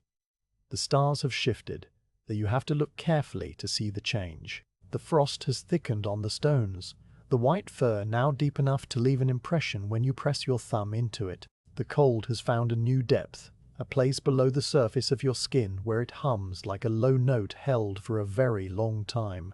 And still the routine holds, the small duties repeating themselves in a slow, unbroken circle that will carry you through the last hours of the watch. You walk south, you walk north, you check the spear, you tap the flask, you feed the fire, you stand and listen. The night asks nothing more of you, and you ask nothing more of the night. The wall stretches away in both directions, a long line of stone and silence, and you are a small part of its purpose, a sentinel whose only task is to be here, to be awake, to be still. The routine is your guide, your companion, your quiet anchor in the freezing dark, and you follow it without thought and without complaint, as you have done on so many watches before, as you will do on so many watches to come. Now your attention turns outward, away from the wall and the fort and the small circle of warmth around the brazier, toward the land that lies to the north. You have faced this direction for most of the night, but looking and truly seeing are not the same thing. And only now, in the deep stillness of the late watches, do you let your gaze unfocus and take in the landscape as a whole. The parapet is cold under your forearms as you lean forward, the stone biting through the wool of your sleeves with a slow, persistent pressure that you have long since accepted. Beyond the wall, the world drops away into darkness. But it is a darkness full of subtle shapes and shades, a textured blackness that reveals itself only to eyes that have been adjusted to the night for hours. The first thing beyond the wall is the ditch, the great fosse that runs the entire length of the frontier without interruption. You cannot see its bottom from where you stand, but you know it is there, a deep V-shaped trench cut into the earth long before you ever arrived on this island.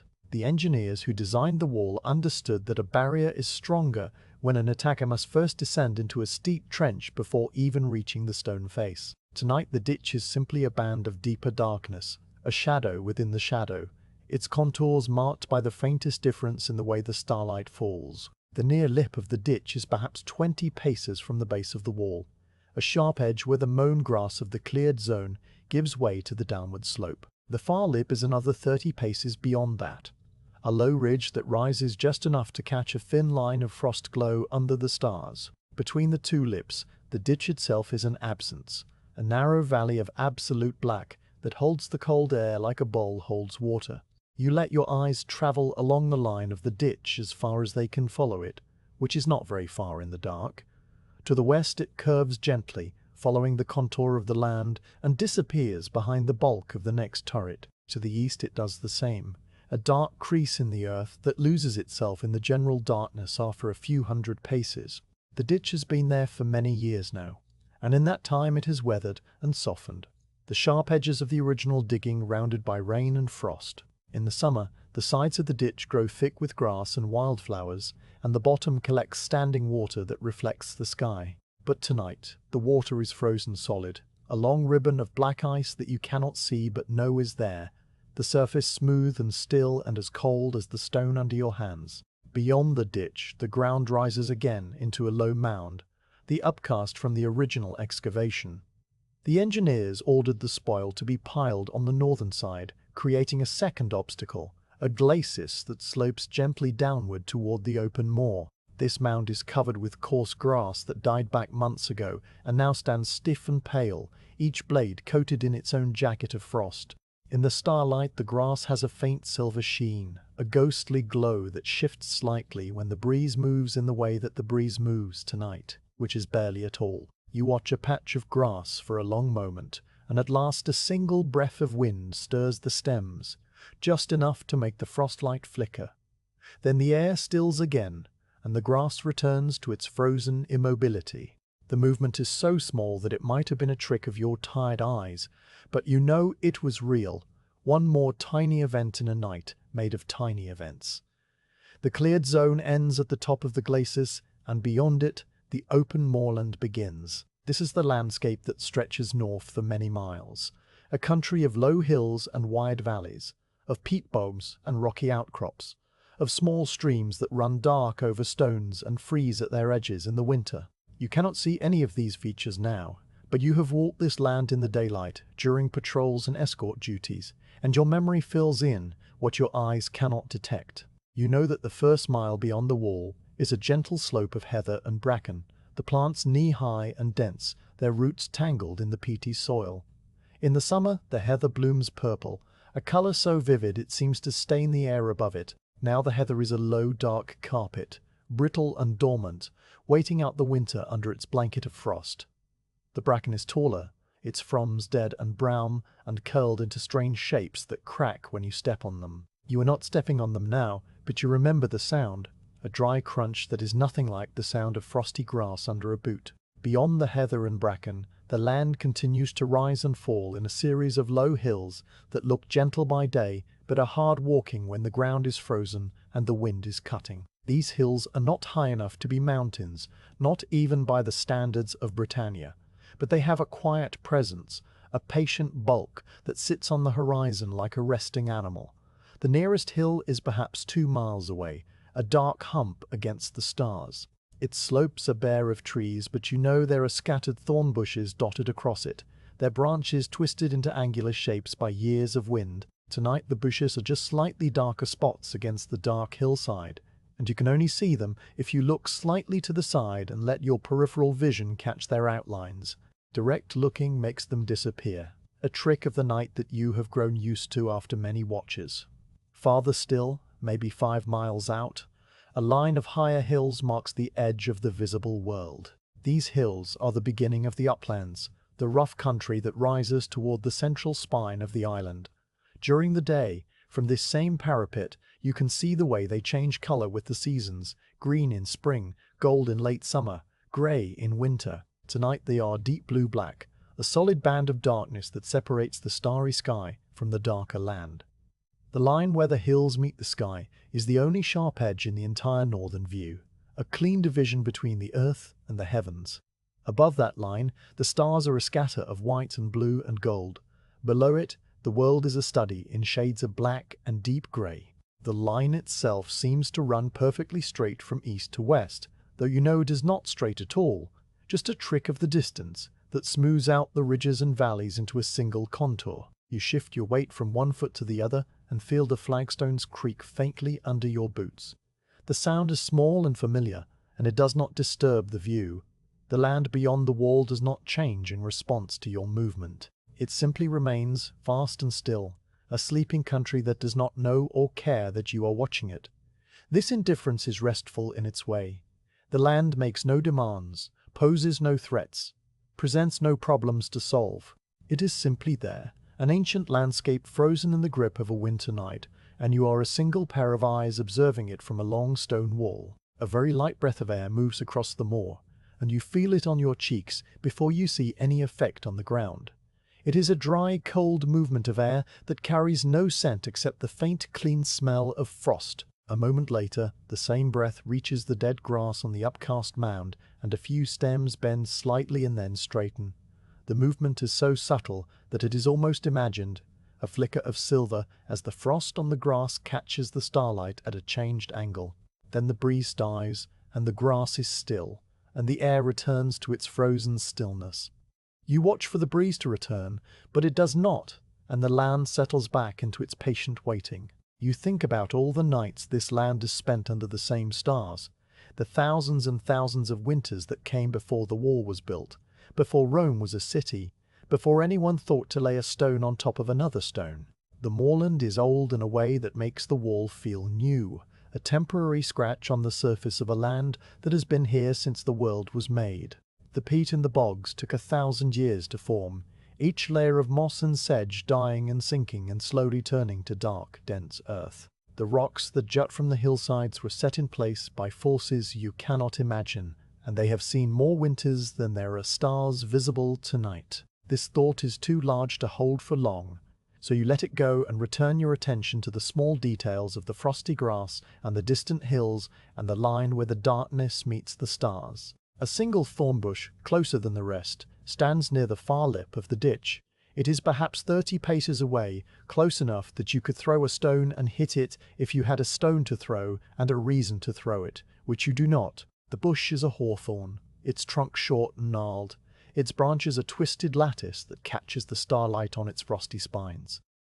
In the darkness, the bush looks like a small, crouching shape, and a man with less experience might mistake it for something else, something alive. But you know this bush. You have walked past it 100 times in the daylight, and you know its particular shape, the way one branch grows at a right angle and another curves back toward the trunk. The bush is as much a part of the landscape as the wall itself, a silent companion on many watches. Tonight it does nothing, just stands in the cold and waits for the morning, which is what bushes do. Beyond the thorn bush, the ground flattens into a wide, open area that the patrols call the first meadow, though it is not a meadow in the proper sense. It is a stretch of rough grazing land, tussocks of coarse grass, separated by patches of bare earth that turn to mud in the rain. In winter, the whole area freezes solid, the tussocks becoming hard as rocks, the mud transforming into a lumpy, iron-hard surface that rings under a horse's hooves. Tonight the first meddy is a faint, pale grey in the starlight, the frost reflecting just enough light to distinguish it from the darker heather beyond. You can see the faint lines of animal tracks crossing the meadow, narrow paths made by sheep or deer that have worn the grass down to the soil. The tracks are not straight. They meander in gentle curves, following some logic of their own, and they disappear into the darkness at the edge of the meadow where the heather begins again. No animals are using those tracks tonight. They are bedded down somewhere, in the shelter of a hill or under a thick stand of gorse, waiting for the dawn. The silence of the land beyond the wall is different from the silence of the fort. The fort is full of sleeping people and animals, and its silence has a full quality, a sense of presence held in reserve. The land beyond the wall is empty in a way that the fort could never be. Its silence is a thin, clear silence, a silence that rings faintly if you listen to it for too long. There is depth to it, a great open space where no voice speaks and no fire crackles and no heartbeats except the small hearts of the voles and the mice hiding in the grass. You are aware of this emptiness as a physical presence, a vast open theatre of cold and dark and frost, and your single figure on the wall seems very small against its backdrop. But the feeling is not loneliness, it is a kind of companionship with the emptiness, a recognition that the empty land and the silent soldier are both part of the same night, each keeping its own quiet watch. You find yourself studying the horizon line again, the place where the distant hills meet the sky. The line is not as sharp as it was an hour ago, or maybe your eyes are simply tired. There is a softness now at the very edge of the hills, a very slight blurring that could be the first hint of the morning that is still far off, or could be nothing more than a thin band of mist forming in the low valleys. Mist often forms on nights like this, when the ground is frozen and the air above it is just slightly warmer. It begins in the hollows and the stream beds, a thin white vapor that pools like water and then slowly spreads across the lower ground. You watch the distant horizon for signs of mist, but the blurring is so faint that you cannot be certain it is there at all. Perhaps it is only a tiredness in your eyes. You blink slowly, 3 times, and look again. The hills are still there, dark and patient, their outlines just as they were before. The cold presses against your face and you realize you have been standing still in the same position for a long while, your forearms resting on the parapet, your gaze fixed on the northern darkness. You straighten up and roll your shoulders, feeling the pull of muscles that have grown stiff in the cold.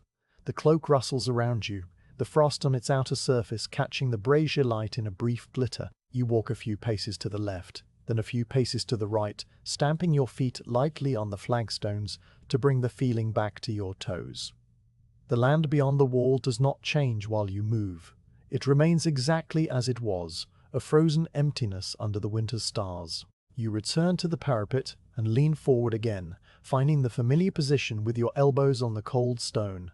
The view is the same as it was a moment ago, but you look at it with fresh eyes, picking out the details once more. The ditch, the upcast mound, the frosty grass, the thorn bush, the first meadow, the distant hills, all of it is still there, arranged in its patient order, waiting for nothing and everything.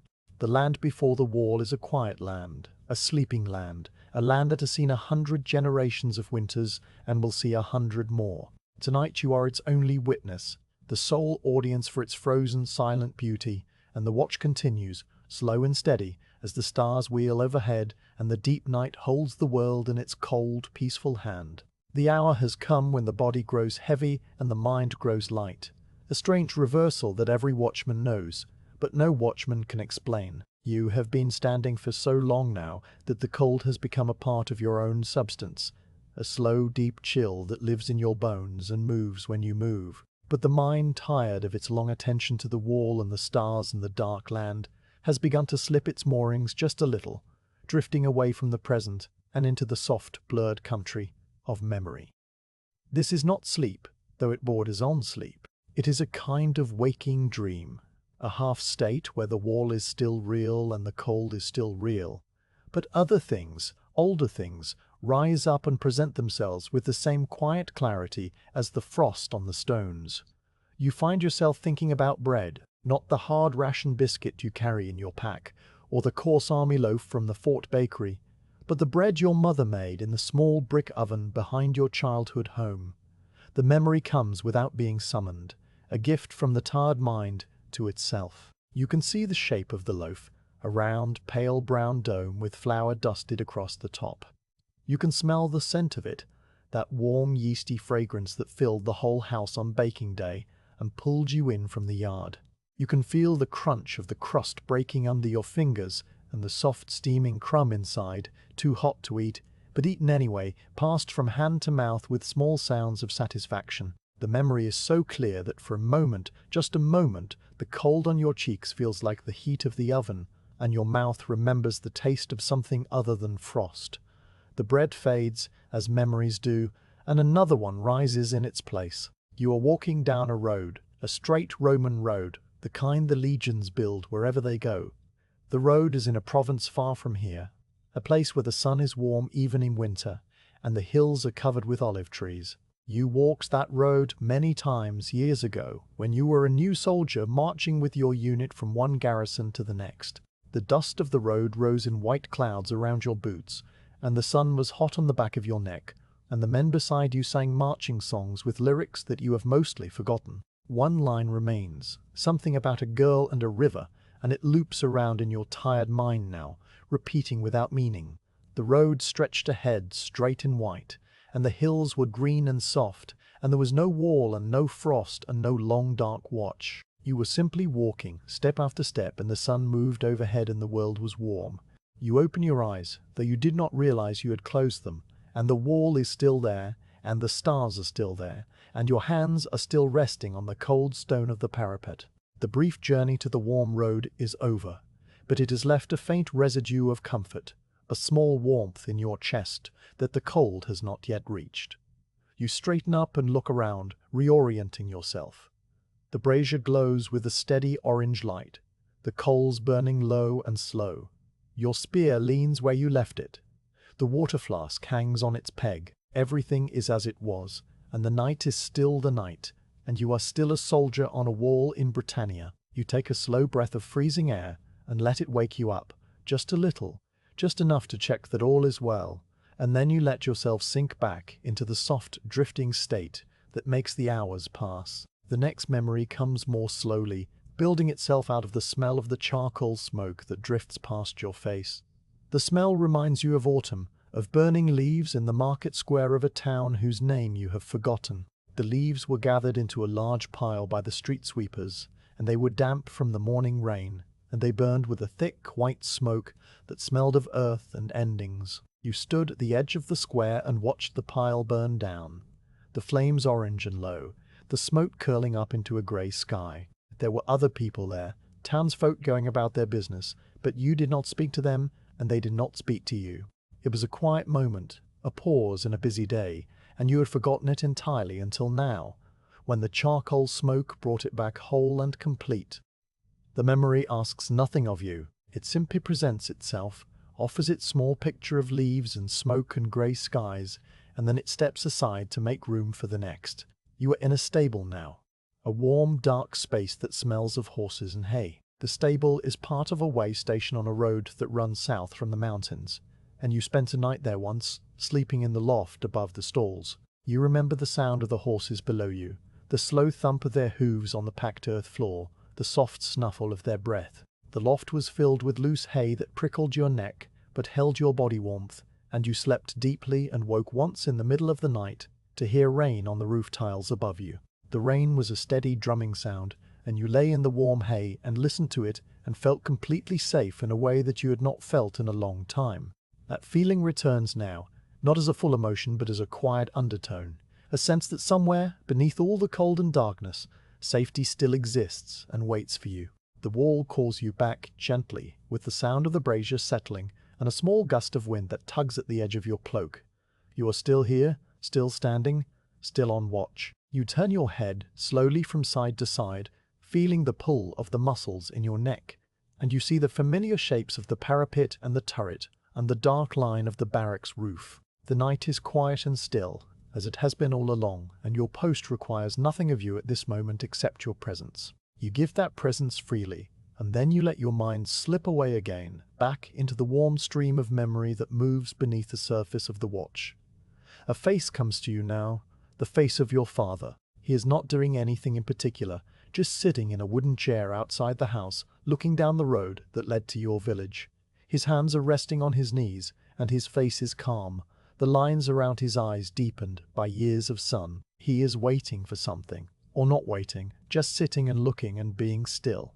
You remember the way the afternoon light fell across his face, the shadows of the olive leaves moving on his forehead. He did not speak, and you did not speak, and the silence between you was comfortable and full. That silence is with you now, mixed with the silence of the wall, and you feel that your father might be standing somewhere on a wall of his own, in a different night, keeping his own watch. The memories are not staying as long now, fluttering past like moths around a candle. You see the blue of a summer sky, a shade of blue that seems impossible in this frozen darkness, a blue so deep and clear that it hurt to look at. You see the silver flash of a fish jumping in a river, the ripples spreading in slow circles.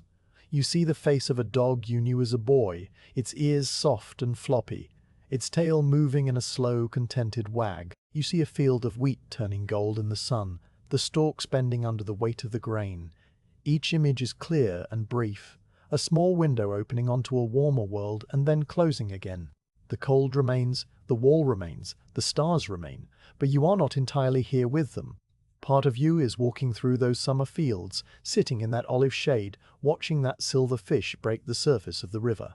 You become aware of your own breathing, a slow, steady rhythm that has been with you all night. The sound of it, a soft movement of air in and out, weaves itself into the memories and gives them a kind of structure, a slow pulse that carries you from one image to the next. In, and you see the bread. Out, and you see the road. In, and you see the stable. Out, and you see your father's face. The breathing is a thread that runs through everything, connecting the cold watchman to the warm memories, connecting the frozen wall to the summer fields, connecting this night to all the nights that came before it. A part of you remains alert, as it must. If a sound came, if a shape moved in the darkness, if the watchword needed to be called, you would be present and ready. This is the soldier's skill, the slow training of years that teaches a man to sleep lightly and wake instantly, to let the mind wander while the ears remain open. The brazier pops once, a small sharp sound, and your attention snaps back to the present with a clarity that is almost bright. You scan the darkness, the wall, the fort, finding nothing out of place, and then you let yourself drift again, confident that the watch is still secure. The memories are growing fainter now, losing their color and their sharp edges. You see a room that you cannot quite identify, a room with a low ceiling and a small window, but the details slip away when you try to focus on them. You see a road that might be the same road you marched on, or might be a different one.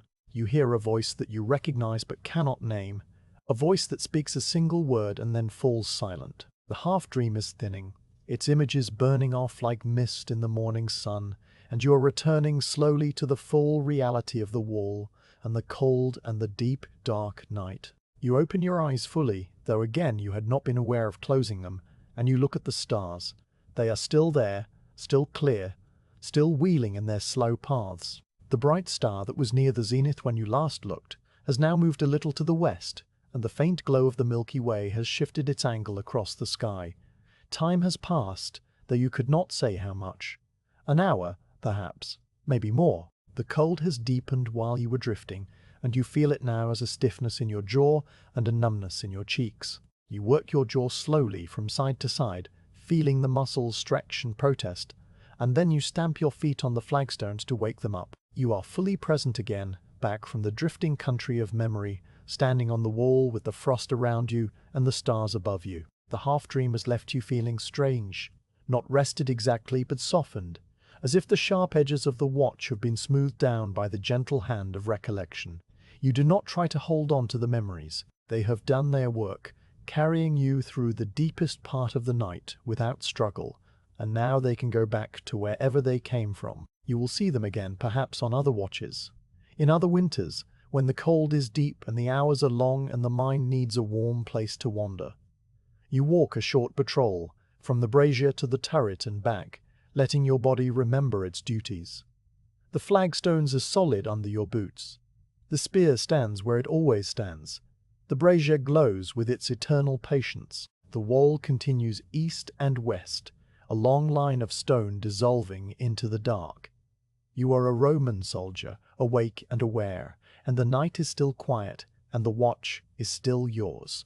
The memories have passed through you like a slow tide, and now the tide is out, and the beach is smooth and empty, and the only thing left is the steady rhythm of your breathing and the long, slow, cold approach of the morning that is still a long way off. The deepest part of the night has a texture all its own, a quality of stillness that feels absolute and permanent, and you have been inside that texture for a long while now. But even the deepest and most permanent things shift eventually, and the first sign of change is so small that you almost miss it. It comes not as a sound or a light, but as a feeling on your skin, a very slight change in the way the cold presses against your face. You lift your chin from where it has been tucked into your scarf and hold still, testing the air the way a man tests the temperature of bath water with his elbow. The cold is still there, still deep and sharp and full of frost, but something about it is altered. A tiny lessening of its bite that might be your imagination, but might also be real. The wind, what there is of it, has shifted from the north to the northeast, and with the shift comes a dryness that makes the cold feel cleaner and thinner rather than softer. You notice this without attaching any meaning to it, and then return your chin to the warmth of your scarf.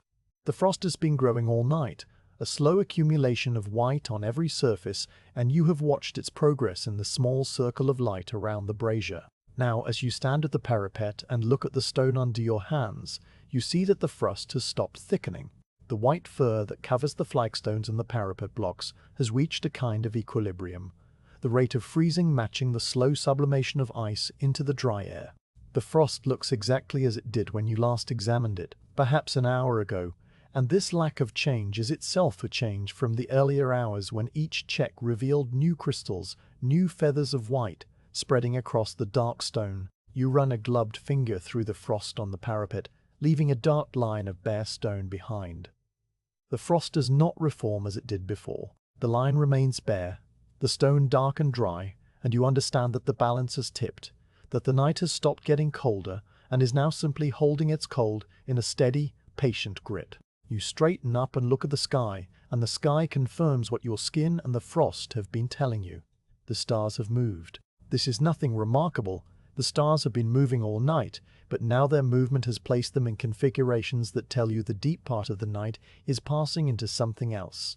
The Great Bear has swung far around the pole, its tail low and its bowl tilted at an angle you have not seen since the early watches. The handle of the bear now points more downward than sideways, its arc describing a portion of the great circle that measures the hours without numbers.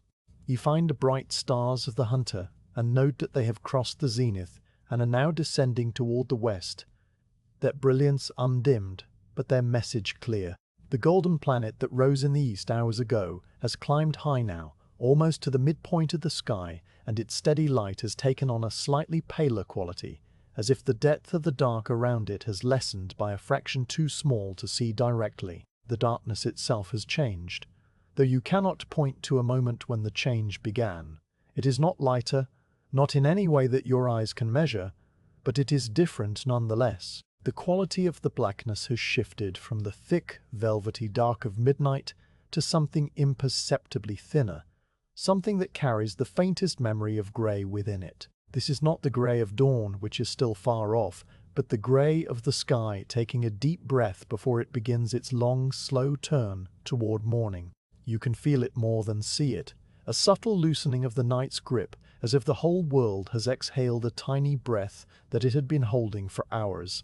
The stars seem just a little less sharp against this new darkness, their edges softened by a quality of the air that was not present before. You blink slowly and look again, and the difference is still there, barely perceptible, like the first sign of wear on a new piece of cloth. You turn your attention back to the wall beneath your feet and decide to check your gear, a small ritual that you have performed many times tonight, but that feels different now that the deep part of the night has passed. The spear is still propped against the inner parapet where you left it, and you pick it up with both hands, feeling the familiar weight of the ash shaft and the cold solidity of the iron head. The frost on the metal has not grown since your last check, confirming what the parapet stone already told you. You run your thumb along the edge of the blade, not testing its sharpness, but simply feeling its shape. The 4 flat faces rising to a point that has never been used in anger on this wall. The leather binding of the joint is still firm, still hard with cold, still holding the iron and the wood together with the same quiet competence it has shown all night. You set the spear back against the stone, and the butt cap finds its usual hollow with a soft click. The water flask draws your attention next, hanging from its peg near the now steady glow of the brazier. You lift it by the strap and feel the weight, which has changed very little since the last time you checked. The water inside is still liquid, though barely, and when you tap the side of the flask with a finger, the slosh has a slow, heavy sound, the water thick with cold and on the verge of freezing. The wooden stopper is still sealed tight with ice, and you leave it that way, knowing that the water will last until you return to the barracks. The change in the night has not yet reached the inside of the flask, but it will, slowly, as the balance of cold shifts from deepening to holding to very slowly relenting. You hang the flask back on its peg and turn to the brazier. The charcoal basket has burned down to a deep bed of embers, a soft orange glow that pulses with a steady, gentle light. You crouch beside it and feel the warmth on your face, as you have so many times tonight, and you add a single piece of charcoal to the fire with the iron tongs. The new piece catches quickly, its edges flaring orange, and the fire brightens for a moment before settling back into its patient burn. The warmth spreads into your cheeks and forehead, and you stay there longer than you need to, letting the heat soak into the parts of your face that have been exposed to the cold for so long. The brazier has been your companion through the whole watch, and you feel a quiet gratitude toward it, a simple recognition that this small iron basket of burning charcoal has made the difference between a hard night and a possible one. You rise from your crouch and return to the parapet. The wall stones under your hands are still cold, still silent, still holding the frost in their paws. Nothing about them has changed since the moment you first touched them hours ago, and nothing about them will change until the morning sun warms them enough to melt the ice. You press your palm flat against a block of grey sandstone and feel the deep, ancient chill that lives inside it, a cold that has been accumulating for weeks and months of winter and will not release its grip for a brief warm morning. The wall is patient. The wall has seen thousands of nights like this one, and it will see thousands more, and it does not notice or care that the deepest part of this particular night has passed. This indifference is restful in its way, a solid, silent permanence that holds you steady as the world begins its slow turn toward grey. You walk a slow patrol along your section of the walkway, the flagstones familiar under your boots. The pace is the same as it has been all night, but something about the walk feels different now. A slight lightness in your step that comes not from any external change, but from the quiet knowledge that the long middle of the watch is behind you. You have walked these 22 steps south and 22 steps north countless times since the sun went down, and each walk has been the same, and each walk has been different, and now the difference is that you are walking away from the dark heart of the night and toward the slow approach of morning. The morning is still far off, a distant country you cannot yet see from here, but the road to it has been found and your feet are on it. You do not hurry. There is no need to hurry. The morning will arrive in its own time, and he will be here to meet it, standing on this same wall, wrapped in this same cloak, watching the same horizon. At the halfway point of your walk, you stop and lean against the southern parapet, looking down into the fort. The barracks roof is still dark, the tiles still pale with frost, but you notice that the single lit window in the Principia has gone dark. The watch officer and the duty clerk have finished their conversation, or the oil lamp has burned dry, or someone has simply decided that the last hours of the night are best spent in darkness. The fort is now completely dark except for the scattered glow of braziers like yours, small orange stars strung along the wall and at the gates. The silence is still deep and full, but you detect within it a subtle change, a very slight stirring that was not there during the deepest hours. A rooster has crowed somewhere in the civilian settlement, a single high call that rises and falls and is not repeated. The rooster is early, confused by the cold or the stars, but its crow is a marker nonetheless, a small sign that the living things are beginning to sense the approach of day even before the light arrives. You push yourself off the parapet and complete your walk to the turret and back, the flagstones counting themselves under your boots. When you return to your post beside the brazier, you pause and take a long, slow look around you, a deliberate survey of everything that has been your world for these many hours. The spear, the water flask, the charcoal pile, the frosty stones, the dark ditch, the distant hills, the patient stars. All of it is still here, unchanged and unchanging, and yet the whole scene has shifted into a new phase, the phase that comes after the deep cold and before the first light. This is a time that feels as though it might last forever, a long plateau of cold and dark and stillness that stretches between the intensity of midnight and the gentle promise of dawn. You are no longer a man in the grip of the night, but a man waiting for the night to release its hold, and that waiting has its own quiet rhythm, its own slow peace. You adjust your scarf, which has grown damp around your mouth again, rotating it to a dry section. You flex your fingers inside your gloves and feel the ache in your knuckles, a small pain that will fade when the sun climbs high enough to warm the air. You stamp your feet on the flagstones, not because your toes are numb, but because the stamping is a habit, a small ritual that marks the passage of the watch. The sound of your boots on the stone is flat and solid, and it does not echo far, but it reminds you that you are still here, still awake, still standing on the wall with the cold around you, and the sky above you. The sky continues its slow change, the darkness easing toward grey by increments so small that you cannot see them happening. You can only see that they have happened when you compare the sky now to the sky as it was half an hour ago. The eastern horizon still shows no sign of dawn, no pale band of light, no softening of the hard line between the hills and the stars. But the quality of the blackness above the hills has shifted, a subtle warming of its tone from blue-black to something that carries the faintest memory of charcoal grey. It is the same color as the smoke from your brazier, a color that is still dark but no longer absolute. You watch this grey-dark for a long time, letting your eyes relax and unfocus. And the more you watch, the more you see the change happening, not as a visible process, but as a quiet fact that establishes itself between one glance and the next. The great bear has swung a little farther around the pole, its tail now dipping low toward the northern hills. The golden planet has passed the highest point of its arc and begun its slow descent toward the west, its light still steady and bright. The hunter has lost his dominant position overhead and is now leaning toward the western horizon, his belt stars tilted at a sleepy angle. The sky is preparing itself for morning, though morning is still far away, and you are part of that preparation, a waking witness to the slow transition of the night. The stones of the wall do not witness anything being stones, but they are part of it too, the silent foundation on which all this slow change rests. You check your gear one more time. The same slow, methodical check you have done all night, but now there is a sense of finality to it, a recognition that this may be the last full check before the first light begins to touch the sky. The spear is firm. The water flask is heavy with its near-frozen slosh.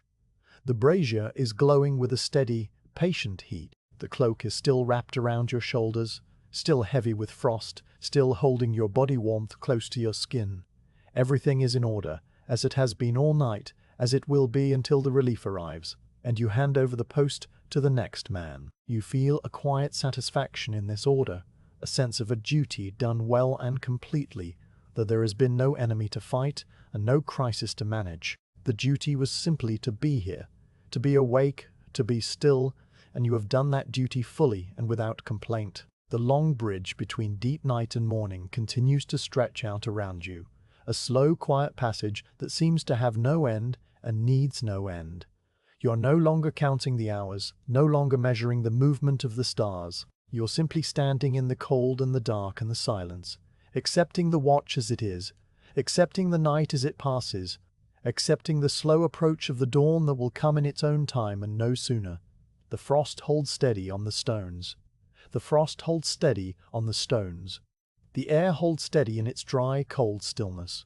The wall holds steady under your feet, and you hold steady, a Roman soldier on the northern edge of the empire, waiting for the first light with a patience as old and as deep as the stones themselves.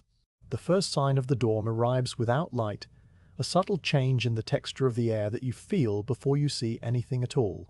The cold, which has been a steady, settled weight all night, shifts very slightly, becoming for a moment just a little sharper, a little more pointed, as if the darkness is gathering itself for one final push before it must begin its retreat. You have felt this change before on other winter watches, and you recognize it now with a quiet certainty that has nothing to do with clocks or bells. The night is still deep around you, the stars still bright overhead, but somewhere far to the east, beyond the hills and the moorland and the distant sea, the sun is beginning its slow climb toward the horizon, and the whole frozen world is responding before your eyes can confirm it. You straighten up from the parapet, where you have been leaning for a long while, and you roll your shoulders slowly, feeling the stiffness that has settled into every joint. Your cloak is heavy with frost, the outer surface stiff and white, and when you move, small flakes of ice fall from the folds and scatter on the flagstones at your feet. The sound they make is a faint, dry whisper,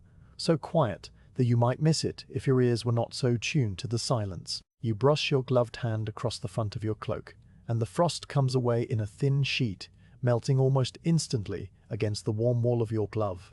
The cloak underneath is still dark and dry, the frost only a surface thing, a temporary decoration that will vanish the moment the sun's first rays touch it.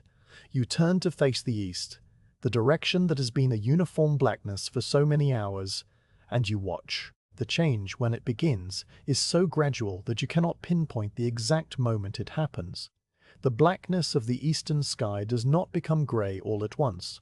Instead, it simply becomes less black, a deep, dark blue that holds the last stars more gently than the pure black did. The stars themselves seem to know what is coming.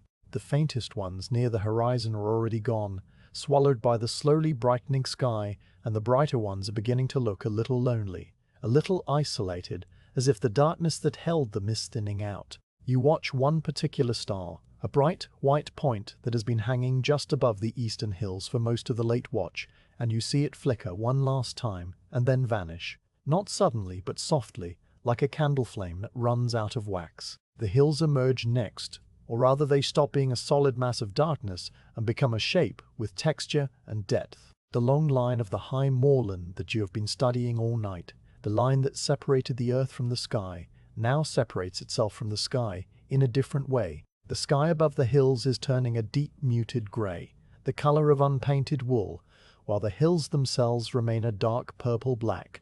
The contrast makes the hills look sharper, their outlines more defined, and for the first time in hours you can see the actual shape of the nearest ridge, the way it dips slightly in the center and rises again at the western end. You have looked at that ridge 100 times in daylight, but seeing it emerge from the darkness feels like meeting an old friend whose face you had almost forgotten.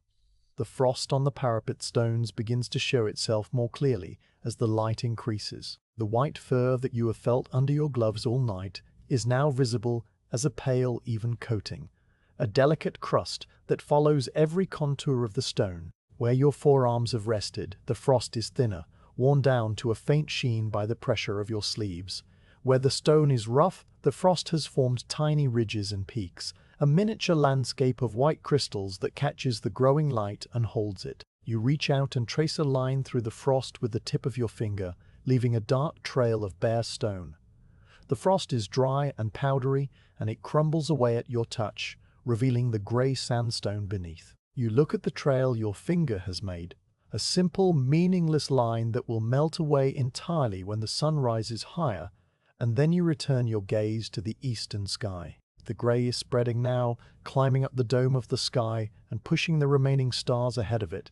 The Milky Way, which was so bright and clear in the deep night, has faded to a pale suggestion, a ghost of its former glory. The constellations are breaking apart, their fainter stars gone, their brighter stars holding on with a courage that you find yourself quietly admiring. The pole star is still there, steady as always, but it looks smaller now, diminished by the growing light. Even the golden planet that you watched for so long has begun to wash out, its amber glow paling to a faint yellow, and then to a pinprick of white that could be just another star. Soon it too will be gone, absorbed by the blue that is waiting just beneath the grey. The quality of the silence changes along with the light. The deep, absolute silence of the frozen night, the silence that pressed against your ears like a physical presence, is beginning to crack around its edges. From somewhere inside the fort, a rooster crows, a long, rasping call that cuts through the cold air and echoes off the barracks walls. The sound is not loud, but it is the first deliberate noise you have heard in hours, the first sound that was not a creak of timber or a pop of charcoal. The rooster crows again, and this time another rooster answers it from the civilian settlement, a fainter call that seems to come from very far away. The roosters do not care about the dawn in any philosophical sense, but they know that the light is coming, and they announce it with the same mindless reliability that the stars use to announce the passage of the hours. You turn away from the eastern view for a moment and check your small domain. The brazier is still glowing, but its light looks different now, less necessary. The orange coals are still hot, still radiating their small envelope of warmth, but the light they cast no longer pushes against the darkness the way it did at midnight. Now the brazier light is just a warm spot in a world that is slowly filling with a different kind of light, a grey, diffuse illumination that seems to come from everywhere and nowhere. You crouch beside the brazier anyway and add one last piece of charcoal, a small flat fragment that you place carefully on the remaining coals. The charcoal catches and glows, and you hold your hands out to the warmth one final time, letting the heat soak into your stiff fingers before you stand up to continue your watch. The grey in the east is transforming now, taking on colour for the first time. A band of pale, cold yellow appears along the horizon, so faint at first that you might be imagining it, but it grows stronger as you watch. The yellow is the colour of winter sunlight, thin and watery, without the rich gold of a summer dawn. Above the yellow, the grey remains, but it is a lighter grey now, touched with the faintest hint of pink at its lower edge. The pink deepens as you watch, spreading sideways along the horizon and then fading into the grey above it. The colours are soft and muted, the palette of a painter who has only a few pigments and uses them sparingly. There is no drama in this dawn, no sudden burst of glory. There is only the slow, patient return of light to a frozen landscape. The land beyond the wall is becoming visible now, not as a mass of shadows, but as an actual place with features and distances. The ditch, which was a black void all night, is now a broad, shallow valley filled with grey-white frost. The upcast mound beyond it is a low, even ridge, its grassy surface pale and stiff. The thorn bush that you watched for so long, the one that looked like a crouching shape, is now clearly a hawthorn, its twisted branches outlined in white, each spine tipped with a tiny point of frost. The first meadow stretches away beyond the bush, a wide, open area of pale, frozen grass, and the animal tracks that you saw as faint lines are now clear paths, dark against the white. The distant hills are still dark, but they have a color now, a deep blue-gray that will turn to green-gray and then to brown as the light strengthens. Another sound reaches you from the fort, a metallic clank that you recognize as the cook's assistant setting the iron porridge pot onto its hook over the hearth fire. The sound travels through the cold air, sharp and clear, and it is followed by the faint murmur of voices, the first human speech you have heard since the watch officer's distant conversation hours ago. The voices are low and sleepy, words that you cannot make out, just the rise and fall of men who've just woken and are still gathering their thoughts. You hear a door open and close, the wooden latch lifting and dropping with a soft thud. Someone coughs, a wet, morning cough that clears the throat and prepares it for the day. The fort is waking up, and your watch is nearly over. You walk along the wall walk, one more time, from the brazier to the turret and back, your boots making the same steady sound on the same familiar flagstones. The frost on the stones is easier to see now, a pale coating that marks each flagstone with a white border along its edges. Your footprints from the night are visible on some of the stones, dark patches where your boots have worn the frost away. You step in the same patches, fitting your boots into the marks you made hours ago, and the stones receive you with the same patient silence they have offered all night. The light continues to grow, and with it the world expands. The barracks, which was a dark rectangle against a dark sky, is now a stone building with a tiled roof and a row of small windows, each one still dark. The Principia at the far end of the fort has a columned porch that you can see now, the whitewash on the columns catching the early light. The granary stands on its raised floor, the dark space beneath it becoming visible as a shallow shadow. The flag of the standard, mounted on a pole outside the Principia, hangs still and frozen, its red fabric stiff with frost. Everything is in its place, just as you left it at the start of the watch, just as it has been all night while you stood and walked and listened. The eastern sky is fully bright now, a cold, pale blue that still holds a touch of grey at its edges. The band of yellow on the horizon has widened and paled, becoming a soft golden glow that outlines the hills in light. The sun itself is not yet visible, still hidden behind the ridge of the high moorland, but its presence is undeniable. The frost on every surface glitters with a thin, sharp brilliance, and the air itself seems to sparkle, as if tiny crystals of ice are floating suspended in the still morning. You take a deep breath of the freezing air and feel it in your lungs, clean and cold and full of the new day, and then you hear the sound you have been waiting for, the sound that every watchman knows will come eventually, but never quite believes in during the long, dark hours. It is the sound of footsteps on the stone stairs behind you, steady and deliberate, the hobnailed boots of a soldier climbing up to the wall walk. You turn from the parapet and see the figure of Lucius emerging from the shadows of the top of the stairs, his cloak wrapped tightly around him, his face still soft with sleep. He raises a hand in greeting, a simple gesture that requires no words, and you return it with a small nod. Your watch is over. The exchange is brief and quiet, as these exchanges always are. You tell him that the night has been still, that the cold was the only visitor, that nothing approached the wall in all the hours of your watch. Your voice sounds strange to your own ears, rougher and lower than you remember, and you realize how long it has been since you last spoke. Lucius listens, nodding, and then he asks about the charcoal supply and the condition of the brazier. You tell him there are a few pieces left in the bucket, enough to keep the fire going until the morning patrol arrives. The spear is still sharp, the water flask is frozen solid, the watchword is unspoken and can now be forgotten. Lucius thanks you with a single word and takes his place at the parapet, and just like that, the duty passes from you to him, as simple as breathing. You do not hurry down the stairs. There is no need for hurry now. You take each step with care, your body stiff and slow, your muscles creaking in the cold.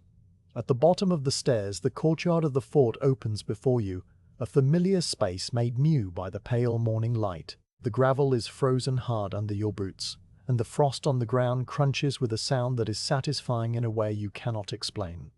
A few soldiers are already moving about, their cloaks pulled close, their breath steaming in the cold air. One of them nods at you as you pass, and you nod back. The silent fellowship of men who understand what a winter night watch feels like. The barracks door is heavy and familiar, the wood dark with age and damp. You push it open and step inside, and the warmth of the interior rushes out to meet you, wrapping around your frozen face and hands like a living thing. The smell of the barracks is a mixture of wood smoke, old wool, leather, and the faint, sour tang of many sleeping men, and it is one of the best smells you have ever encountered. The hearth fire at the far end of the room burns low and steady, and a few oil lamps cast a dim yellow light on the rows of bunks.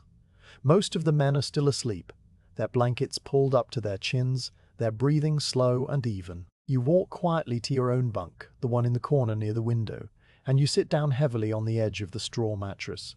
You sit there for a while, not moving, just letting the warmth seep back into your body. Your fingers begin to tingle as the blood returns to them, a prickling sensation that is almost painful, but not quite. You pull off your gloves, one finger at a time, and set them on the blanket beside you. Then you remove your hat and your scarf, and you shrug off your heavy frost-stiffened cloak and hang it on the wooden peg at the foot of the bed. The layers come away one by one, each one a small release, until you are sitting in just your woolen tunic, feeling the dry warmth of the barracks air against your skin. From the far end of the room, near the hearth, comes the smell of morning porridge. The cook's assistant has set the big iron pot on its hook, and the barley is beginning to bubble, a thick, steady sound that promises warmth and fullness. You know that in a little while you will rise and walk over to the hearth and receive your wooden bowl of grey porridge, and you will eat it slowly, feeling the warmth spread from your stomach to the rest of your body. But not yet. For now you just sit on the edge of your bunk, letting the long night drain out of you and the quiet comfort of the morning fill the empty space it leaves behind. You lie back on the straw mattress, your head finding the familiar hollow in the pillow, and you pull the woolen blanket up to your shoulders. The straw rustles beneath you, a sound that you have heard 1,000 times and that never loses its power to soothe. The ceiling above you is made of rough timber planks, the same planks that creaked in the cold hours of the night, and you look at them for a while, tracing the grain of the wood with your tired eyes. The day outside is beginning, the fort is waking, the sun is climbing above the eastern hills, but you will not be part of it for a few hours yet. You have stood your watch, a long, freezing, peaceful watch on the edge of the empire, and now the wall belongs to someone else, and the morning belongs to you. The sounds of the waking fort drift through the barracks, muffled and soft. A voice calls out, a door closes, a horse stamps its hoof in the stable. Somewhere, a man laughs, a short, quiet laugh that means nothing in particular. The porridge pot bubbles, and the smell of cooked barley grows thicker and warmer, filling the room with its homely promise. You close your eyes, and the last thing you feel is the deep, simple comfort of rest after a long duty, the warmth of the barracks after a freezing night, and the quiet satisfaction of a watch well kept. The wall stands silent behind you. The frost glitters in the morning sun, and you drift slowly into a deep, dreamless sleep, as the Roman province of Britannia wakes around you and the long winter night becomes a memory.